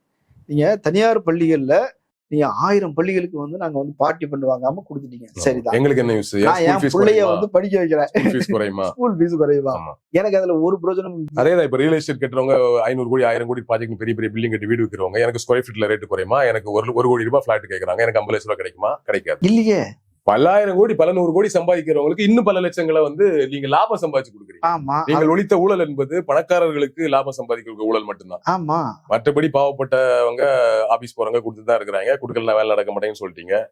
டாஸ்மாக்ல பாவம் எளிய மக்கள், சாதாரண மக்கள் தன்னுடைய உடல் வேதனைக்காக தான் டெய்லி போய் குடிக்கிறவங்க இல்லையா? அந்த 10 ரூபாயை ஒழிக்க முடியல, பல இடத்துல 20 ரூபாய் இருக்கு. அவங்க வந்து உங்கள்கிட்ட ஒரு குற்றச்சாட்டும் சொல்லல, நீங்களா தான் அது ஒரு குற்றச்சாட்டு ஆக்குறீங்க. அப்ப நீங்க தான் சரி பண்ணணும். நீங்க தான் பாப்புலர் ஆகுறீங்க, பிரச்சனை ஆகுறீங்க. ஆமா, நீங்க தான் பிரச்சனை ஆகுறீங்க. யாரும் வந்து குற்றச்சாட்டு சொல்லல. அப்போ எளிய மக்களுக்கு 100 ரூபாய் 120 ரூபாய் கோட்டர் வாங்குறவங்களுக்கு எந்த லாபமும் இல்ல. சாதாரண மக்கள் இப்ப ரியல் எஸ்டேட் வாங்குறவங்களுக்கு லாபம் இல்ல, வீடு வாங்குறவங்க லாபம் இல்ல, ஸ்கூல் ஃபீஸ் கட்டுறவங்களுக்கு லாபம் இல்ல. லாபம் எல்லாம் கார்பரேட்டுக்கு மட்டும்தான் நீங்க சம்பாதிச்சு கொடுக்குறீங்க. நீங்கள் ஒழித்த ஊழல் என்பது கார்பரேட்டுகளுக்கு லாபம் சம்பாதித்து அவங்க இப்ப மின்சார வாரியத்துக்கு பொருட்களை சப்ளை பண்ண போறது விவசாயிகளா? இல்ல, அவன் ஒரு கார்பரேட் நிறுவனம். ஆமா, அவன் தான் ஸ்பேர் பார்ட்ஸ் வந்து சப்ளை பண்ண போறான். அவன்கிட்ட நீ வாங்கினா என்ன, வாங்கினா என்ன, எனக்கு என்ன, எங்களுக்கு என்ன லாபம்? நீங்க நிறுத்தினா சந்தோஷம். நாம ஊழலை ஒழிக்கிறதுல எந்த அளவுல நீங்க அதை குறைச்சி செஞ்சாலும் சந்தோஷம் தான், மகிழ்ச்சி தான். ஆனா நாங்கள் கவலைப்படக்கூடிய ஏரியா ஒண்ணு இருக்குது இல்ல. இங்க வாங்க, நீங்க நெல் மூட்டையை வாங்குறதுக்கு மூட்டைக்கு 30 ரூபா அப்படின்னு சொன்னீங்க. இப்போ உங்க அமைச்சர் சொல்றாரு 40 ரூபா வாங்குறது உண்மைதான். இல்லையே, 30 ரூபா தானே வாங்கிட்டு இருந்தாங்க. இப்ப 10 ரூபா கூட்டி இருக்கும். 10 ரூபா. ஒரு அமைச்சர் கூச்சம் இல்லாம வாக்குமூலம் கொடுக்குறாரு. ஏன்னா ஒரு ரீசன், டாஸ்மாக்ல எங்க உடனே ஸ்டாப் பண்ண முடியாங்க. ஏன்னா அதுக்கு இப்படி எல்லாம் இருக்கு. இதெல்லாம் முன்னாடி தெரியாது உங்களுக்கு. நம்ம ஊர்ல சார் கவர்மெண்ட் செக்டர் எப்படின்னா உங்களுக்கு சேலரி வரும், மெயின்டெனன்ஸ்க்கு எல்லாம் காசு வராது, ரொம்ப லேட்டா வரும், சில வராது. என்ன பண்ணுவாங்க, ரேஷன் கடையிலங்க இந்த ஒரு மூட்டையில வந்து 75 கிலோ இருக்கணும், 5 கிலோ ஓட்ட வந்து போயிடுச்சுன்னு யார் கணக்கு என்ன பண்றது? யார் கணக்குல எழுதுவாங்க தெரியுமா? அங்க வேலை செய்யறவர் கணக்குல எழுதுவாங்க. ஆமா. இன்னொன்னு இந்த எடை போட்டு கொடுக்குறாரு தெரியுமா, அவங்களுக்கு சம்பளம் கிடையாது தெரியுமா? அவங்க என்ன கணக்குல ஊதியம்? அதான் அவங்க ஒரு ஆளை பிடிச்சு வச்சுப்பாங்க. கரெக்ட். அப்ப இந்த ஆண் இடையாளர்கள், ஆணுக்கு ஆண் இடையாளர்கள், பெண்ணுக்கு பெண் இடையாளர்கள்லாம், ஆணுக்கு ஆண் கண்டக்டர், பெண்ணுக்கு பெண் கண்டக்டர் மாதிரி அதெல்லாம் அதுக்கு அது வந்து அப்படி ஒரு பெரிய கடைகள்ல இருக்கலாமா? பெரும்பாலான கிராமப்புறங்கள்ல நமக்கு தெரியும்.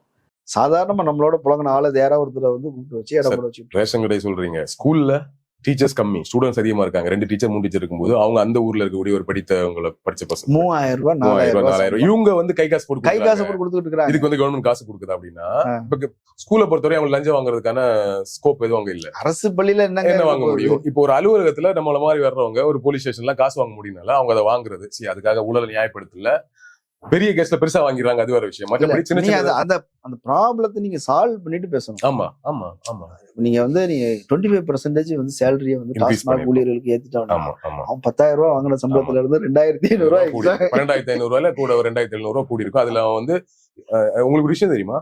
நீங்க வந்து சென்னையில அதிகமா ரியல் எஸ்டேட் இருக்க இடம். சென்னையில வந்து இப்போ இந்த வாரத்துல வந்து கிட்டத்தட்ட 10,000 புதிய பிளாட் புக் பண்ணிருக்காங்க. டாஸ்மாக் எம்ப்ளாயிஸ் புதிய பிளாட் வாங்குறது. ஏன்னா இன்கிரிமெண்ட் 25% வந்துருச்சுல, பிளாட்டை புக் பண்ணுங்க, ஏன்னா நம்ம இஎம்ஐ கட்ட வசதியா இருக்கு. 10,000 பிளாட் புக் பண்ணிருக்காங்க. தகவல் வந்து 25% பெருசா சொல்றீங்க. ஏதோ 1 லட்ச ரூபாய் சம்பளம் வாங்குறவனுக்கு 25% அவனுக்கு 25,000 ரூபாய் கூடும் இல்லையா? கரெக்ட் தானே? ஆமா, 25,000 ரூபாய் கூடும். 10,000 வாங்குற என்ன அதை வச்சுட்டு அவங்க சொல்றாங்க, சார் நாங்க சீனியர்ஸே 12,500 அவ்வளவுதான் சார் சேலரி. அவ்வளவுதான் சேலரி. ஆமா, 12,500 11,500 எல்லாம் வாங்கிட்டு இருக்காங்க சேலரி. அவங்களுக்கு நீங்க என்ன நீங்க வந்து குறைந்தபட்சம் சார் 40,000 50,000 எல்லாம் இங்க ஒரு குடும்பம் நடத்த முடியும். அரசு ஊழியர்களுக்கு நீங்க 40,000 கம்மியா அப்படின்றதுனால சம்பளம் கிடையாது. அது ஒரு ஃபோர்ஜரி. ஆமா, ஏன்னா தனியார்ல அதோட அதிகமா கொடுத்துட்டு சார். நீங்க அரசு அலுவலகத்தில் இருக்கக்கூடிய ஊழலை நீங்க குறைக்கணும்னா ஹையர் அபிஷியல் நல்ல சேலரி வாங்கலாம் கிட்டுருங்க. அவங்க அதிகமா வாங்குறாங்க, பெரிய பெரிய டீலிங். சம்பளமும் அவங்களுக்கு அதிகம், வாங்குறது அதிகம். சாதாரண ஊழியர்களோட சம்பளம் இருக்குல்ல, இந்த சம்பளத்துக்கு எல்லாம் அவங்க வாங்குறத வச்சு குடும்பமே நடக்குது. ஆமா, அப்ப நீங்க என்ன பண்ணா, ரொம்ப அழகா ஒரு பாயிண்ட் சொன்னீங்க, என்ன பண்ணா அந்த பிரச்சனையை சரி பண்ணும். முடியுமானா முடியாது, அவ்வளவு ஃபண்ட் எல்லாம் இங்க இல்ல. அதனாலதான் கவர்மெண்ட்ஸ் என்ன பண்ணுனா, சரி ஓகே நம்ம இவ்வளவுதான் சம்பளம் வாங்கிட்டுங்கிறது தான் மேலைங்க. அவங்க இந்த காலை முன்னா தலை தெரியுது, தலைய முன்னா காலு தெரியுது பட்ஜெட். ஆமா ஆமா. நீங்க இந்த குறை சொல்றதுங்கிறது இன்னும் 1000 வருஷம் கழிச்சு வேற வேற கட்சிகள் இருந்து பேசினாலும் அங்கேயே இதே மாதிரி 2 பேர் உட்காந்து பேசுவாங்க இருக்கும். ஏன்னா முழுமை அடைஞ்சிருச்சுன்னா அதுக்கு பிறகு அரசு நிர்வாகமே தேவையில்லை. இல்ல இவ்வளவு சிக்கலுக்கு நடுவுல நம்ம தமிழ்நாடு இவ்வளவு தூரம் டாப்ல கொண்டு வச்சிருக்காங்க 2 கட்சிகள் சேர்ந்து. அதுதான் இங்க ஒரு பெரிய சாதனையை பாக்குறோம். இவ்வளவு பிரச்சனைக்கு நடுவுல இவ்வளவு ஃபண்ட் இஷ்யூஸ், மத்திய அரசு ஃபண்ட் கொடுக்க மாட்டேறான், ஜிஎஸ்டி எடுத்துட்டாங்க, ஸ்கூல்ல கல்வி வர மாட்டேங்குதுன்னு சொல்லி இவ்வளவு பிரச்சனைக்கு நடுவுல இவ்வளவு டெவலப்மெண்ட்ஸ் நடந்திருக்கு ஒண்ணு இருக்குல்ல. சோ அதனாலதான் இது பெரிய சாதனைன்னு சொல்றேன். இப்ப நீங்க ஊழலை ஒழிச்சிட்டீங்கன்னா எப்படி என்ன பண்ணணும்? 18,000 சம்பளம் வாங்குற ஒரு கான்ஸ்டபிள் போய் குடும்பம் நடத்தணுமா? 11,000 சம்பளம் வாங்குற டாஸ்மாக் ஊழியர் போய் குடும்பம் நடத்தணுமா? 25%. ஒண்ணும் இல்லைங்க. இப்ப இதுல இன்னொரு ஊழல் சொல்றேன். நீ இந்த பார்ட்டி ஃபண்ட் இது பண்றோம், அதை வந்து கட்சிக்கு போயிட்டு இருந்ததெல்லாம் நிர்வாகத்து கஜானா கொண்டு வந்துட்டோம் அப்படின்றீங்க. அவங்க கஜானால இருந்து ஒரு அமௌண்ட்டை வந்து லவுட் இருக்குது ஒன்றிய அரசு. 100 நாள், ஆமா அது ஒரு பெரிய ஊழல். 100 நாள் வேலை திட்டத்துல முழு தொகையும் ஒன்றிய அரசு அதான் கொடுக்கணும். அவங்க இப்ப 40% நம்ம தலையில கட்டிருக்கிறாங்க. பின்னாடி இந்த விகிதாச்சாரம் அந்த பக்கம் மாறலாம். அவங்க 40 நம்ம 60 மாறலாம். அப்புறம் அவங்க 20 நம்ம 80 மாறலாம். இஷ்டம் இருந்தா செய்யலாம் விடு அப்படின்ற மாதிரி அவங்க அதை விரும்பல. பிஜேபி கவர்மெண்ட் 100 நாள் வேலை திட்டத்தை விரும்பல. அது கம்யூனிஸ்டுகளுடைய பிரஷர் காரணமாக கொண்டு வந்த திட்டம். காங்கிரஸுக்கு நற்பெயர் வாங்கி கொடுக்குற திட்டம். மகாத்மா காந்தி பேர்ல இருக்குதுன்றதுக்காகவே அவங்களுக்கு எல்லாம் காதுல புகை வந்துட்டு இருக்குது. சரி, கண்ணுக்கு முன்னாடி போய் நடந்திருக்குத, அதை கண்டிச்சீங்களா? சார் இப்படி நடந்து தெரிஞ்சாதான் சார் கண்டிப்போம். தெரிஞ்சாலே கண்டிக்க மாட்டோம். அப்ப தெரியாது இப்படி கண்டிப்போம். யாருக்கும் தெரிஞ்சிடாம பாத்துக்கிறது. ஊடகங்களுக்கு போன் பண்ணி பேசுறாங்கன்னு ஒரு பத்திரிகையாளர் சொல்றாரு. சார் இந்த விஷயத்தை இப்படி போடுங்க, இந்த விஷயம் ஒண்ணும் இல்லைங்க. டிஎம்கே வழக்கறிஞர் அவர் வந்து சுப்ரீம் கோர்ட்ல போய் ஒண்ணு சொல்றார். அவர் சொன்னது என்ன அப்படின்னா, இந்த மாதிரி பாதிக்கப்பட்ட மக்கள் அவங்களுக்கு வந்து இந்த மாதிரி கொடுக்கறது, அரசு பண்ணி கொடுக்கறது அப்படிங்கிறது அது சாட்சிகளை கலைக்கிறது, அந்த மாதிரி சொல்லியிருக்கிறாங்க. கரூருக்கு போவதற்கு விஜய்க்கு தடை கேட்டு போனாங்கன்னு நியூஸ வந்து அவரு அதானே பேசுறாரு. ஆமா, அப்படி சொல்லவே இல்லையே. பிரேயரே அது கிடையாது. நியூஸ் எப்படி வந்துச்சு? எல்லாருக்கும் எப்படி ஒரே மாதிரி வந்துச்சு? ஏன்னா ஒரே மாதிரி தகவல் போயிருக்குது. முன்னாடி எப்படி தெரியுமா? போன ஆட்சியில எங்களுக்கு கால் பண்ணுவாங்க, மக்கள் இஷ்யூஸ் இருக்குல்ல, அரசுக்கு எதிராக ஏதாச்சும் பிரச்சனை இருக்கு, ஏதாவது ப்ராப்ளம் இருக்கு, ஏதாவது கோரிக்கை இருக்கு, அந்த மாதிரி எங்கேயாச்சும் வீடியோஸ் இருந்துச்சு, அந்த மாதிரி ஏதாவது வீடியோஸ் பண்ணீங்கன்னா ஷேர் பண்ணுங்க அப்படின்னு கேட்பாங்க. ஆமா, நாங்க வந்து வாரத்துக்கு கிட்டத்தட்ட ஒரு 7-8 வீடியோஸ் வந்து ஷேர் பண்ணுவோம். நம்மளும் பண்ணிருக்கோம் இல்லையா? அதை வந்து இது மாதிரி என்ன எக்ஸாக்டா என்னென்ன இஷ்யூ போயிட்டு இருக்கு, ஏதாவது கோரிக்கை இருக்கான்னு பார்த்து அதை நிவர்த்தி பண்றதுக்காக கேட்டுட்டு இருந்தாங்க. நம்ம கொடுத்துட்டு இருந்தோம். மாற்றம் என்பது என்னவென்னு மக்கள் கேட்டுக்கணும். இதான் மாற்றம். இப்ப அப்படி இல்ல சார், நியூஸே இப்படி போடுங்க, நம்மகிட்ட இந்த வாங்கி அதுல ஒரு சேஞ்சஸ் கொண்டு வரலாம், அவங்க யோசிக்கிற அரசு மாதிரி இதை போடுங்க சார் அப்படிங்கிற மாற்றம் நடந்திருக்கு. சோ இவங்க கேட்ட மாற்றம் என்பது இதுதான். ஆமா, நியூ தலைமுறையில இருந்து ஒருத்தர் சொல்றாரு, ஒரு சீனியர் பத்திரிகையாளர் சொல்றாரு, இப்படி வந்து எங்களை வந்து நீங்க இன்ஃபுளுன்ஸ் பண்ணீங்கன்னா நான் ஆளை காட்டி கொடுத்துருவேன். காட்டி குடியா ஜெர்னலிஸ்டோட வேலையா தானே? அது மென்மையா தடவை கொடுக்குறீங்க நியூ தலைமுறை. நியூ தலைமுறை வந்து இப்படி சொல்லுது. ஆமா, சோ இதுதான் எனக்கு வருத்தங்கள் என்ன அப்படின்னா, மக்கள் அப்படி இருக்கிறாங்கிறது இல்ல, மக்கள் அப்படி வச்சுக்கிறதுக்கு ஊடகங்கள் வேலை செய்யறது வருத்தம். அரசியல் கட்சிகள் அப்படி வேலை செய்யறது அப்படி இது. எதிர்கட்சிகளும் நீங்க இந்த மணலில் காட்பட்டு இருக்கிறீங்க. என்னன்னா அவங்க கொண்டு ஒரு அஜெண்டாவுக்குள்ள நீங்க சிக்கிருக்கிறீங்க. ஆமா ஆமா ஆமா. சார் நீங்க வந்து ஏற்கனவே நம்மள வந்து பழி போடுறாங்க, கோர்ட்ல வந்து பொய்யா அவனை சொல்றாங்க, நம்ம தான் அவங்களை வரவிட பண்ண, இந்த நேரம் போய் ஒரு போராட்டம் பண்ணா அந்த பழி நம்ம மேல தூக்கி போடுவாங்கிற ஒரு டிஃபென்ஸ் மூடு இவங்க கிட்ட இருக்கு. பண்ணலாம், கொஞ்சம் அமைதியா விட்டுலாங்கிற ஒரு மூடு இருக்கு. ஆமாங்க, பழைய மூடு யாருங்கிறத உங்களுக்கு ஞாபகப்படுத்துறோம். பழைய பன்னீர்செல்வமா வரணும். ஆமா, உங்களுக்கு ஞாபகப்படுத்துறோம். பிளாஷ்பேக் எல்லாம் சொல்லி மோடின்னு ஒருத்தர் வந்தாரு, நீங்க கருப்பு கொடி காட்டுறீங்கன்னு பயந்து சந்து பந்துக்குள்ள எல்லாம் சுவரை உடைச்சிட்டு போனாரு அப்படிங்கிற வரலாறு அவங்களுக்கு இருக்குது. நீங்க எலெக்ஷனுக்கு முன்னாடி தேவையில்லாம அவரை போட்டு சீண்டி ஜெயிலுக்கு எல்லாம் உள்ள வச்சு நம்ம தேவையில்லாம வளர்த்து விடுவான்னு நினைச்சீங்க. இப்போ நீங்க அதை யோசிக்க வேண்டியது இல்ல. இன்னமும் நீங்க இந்த டிஃபென்ஸ் மோட்ல இருந்தீங்கன்னா, அவர் பொய்யான விஷயங்களே நேற்று மேடையில மட்டுமே பல பொய்கள் சொல்லிட்டாரு. பொய்யான விஷயங்களே சொல்லி அவங்க நினைக்கிற விஷயத்தை பண்ணுவாங்க. ஆமா, இப்ப நீங்க விஜயை ஜெயிக்க வச்சதுக்கு யாருக்கெல்லாம் ரோல் இருக்குது அப்படின்னா, முன்னாள் முதல்வர் ஸ்டாலினுக்கு, சீமானுக்கு, அண்ணாமலைக்கு, எடப்பாடி பழனிசாமிக்கு. இப்போ இந்த கல்லு மேலதான் அந்த வண்டி ஓடிக்கிட்டு இருக்குது. உங்களெல்லாம் கீழே போட்டு மிதிச்சுதான் அவங்க போயிட்டு இருக்குது. இப்ப நீங்க உங்க எதிர்காலம் குறித்து பயப்படுறீங்க. அவர் வெளுத்து விடுங்க இவ்வளவு ஓப்பனா பேசிட்டு போறாரு. ஒரு முதலமைச்சர் எல்லாம் பேசக்கூடாது. மக்களே, உங்கள் எதிர்வினையை உங்கள் விரலில் காட்டுங்கள், வாக்குச்சாவடியில் காட்டுங்கள் தான் சொல்லி கேட்டிருக்கோம். நல்லா வச்சு வெளுத்து விடுங்கன்னு சொல்ற மாதிரி ஆயிருக்கு. வெளுத்து விட வேண்டிய நீங்க வெளுத்து விட்டு இருந்தா இன்னைக்கு எல்லாம் இப்படி ஒரு சூழல் வந்திருக்காது என்பதை பணிவன்புடன் தெரிவித்துக் கொள்கிறோம். ஆமா, தம்பின்னு சொன்ன உங்களுக்கு எல்லாத்தையும் நல்லா வெளுத்து விட்டாரு. இனிமேலாச்சும் வெளுக்கப்பட்ட துணியை வாங்கி திருப்பி யூஸ் பண்றது எப்படின்னு பாருங்க. களத்துல இறங்குங்க, நம்பிக்கையோட வேலை செய்யுங்க. இங்க வந்து எல்லாரும் வந்து விஜய் மயக்கத்துலாம் இல்ல. நீங்க இந்த கூட்டத்தை நீங்க பார்த்து அதை பயப்பட வேண்டியது இல்ல. 35% தான். ஆமா. 35% விஜய் மயக்கத்துல இல்ல. பேரம்பேத்திக்காக போட்டவங்க ஆமா, இருக்கிறாங்க, பல மருமகளுக்காக category போட்டவங்க, இருக்கு. மகனுக்காக ஆமா, போட்டவங்க ஆமா. இருக்கிறாங்க, எல்லாம் சேர்த்தா போட்டு 35. பாப்போமேன்னு போட்டவங்க இருக்கிறாங்க. அங்க அண்ணாமலை ஆதரவாளர்கள் ஒரு கேட்டகரி வந்து எடப்பாடிக்கு போட விரும்பாம போட்டது. டிவி இப்படி பல போட்டது கேட்டகரி இருக்கு. இருக்குது. ஆமா. சீமான்ல இருந்து விரக்தியில இருந்தவங்க போட்டதுன்னு போட்டது அப்படிங்கிறது. பல கடை. அப்ப எப்படி பார்த்தாலும் அதிகம் மிஞ்சி போனா நம்ம முன்னாடி எலெக்ஷன் முன்னாடி கணிச்சோம்ல, அந்த 15% தான் அங்க இருக்கு. ஆமா அதனால நீங்க ஒட்டுமொத்த மக்கள் அங்க இருக்காது நினைச்சுட்டு பதற வேணாம். ஆமா. தேவையில்லை. நம்ம இதெல்லாம் ஏற்கனவே 126 இடத்துல கொத்து பரோட்டா போட்டு நீங்களே போட்டீங்க. அவருக்கு நியாயமா நீங்க தான் கொத்து போட்டா போட்டிருக்கீங்க. இல்ல அவருக்கு கொத்து போட்டா போட்டது குறைவு. அதனால இடைத்தேர்தலை வெளுத்து விடுங்க அப்படிங்கறதா நம்ம எதிர்கட்சியினருக்கு சொல்ல வேண்டிய வேண்டுகோள். உண்மையாவே மதன், ரொம்ப நல்ல டிஸ்கஷன். தொடர்ந்து பேசுவோம், நிறைய விஷயங்கள் பேசுவோம். நன்றி. ஆதிரை புத்தக வடிவில் திரைக்கதை. புத்தகத்தை பெற டிஸ்கிரிப்ஷனில் உள்ள எண்ணிற்கு வாட்ஸ்அப் செய்யவும்.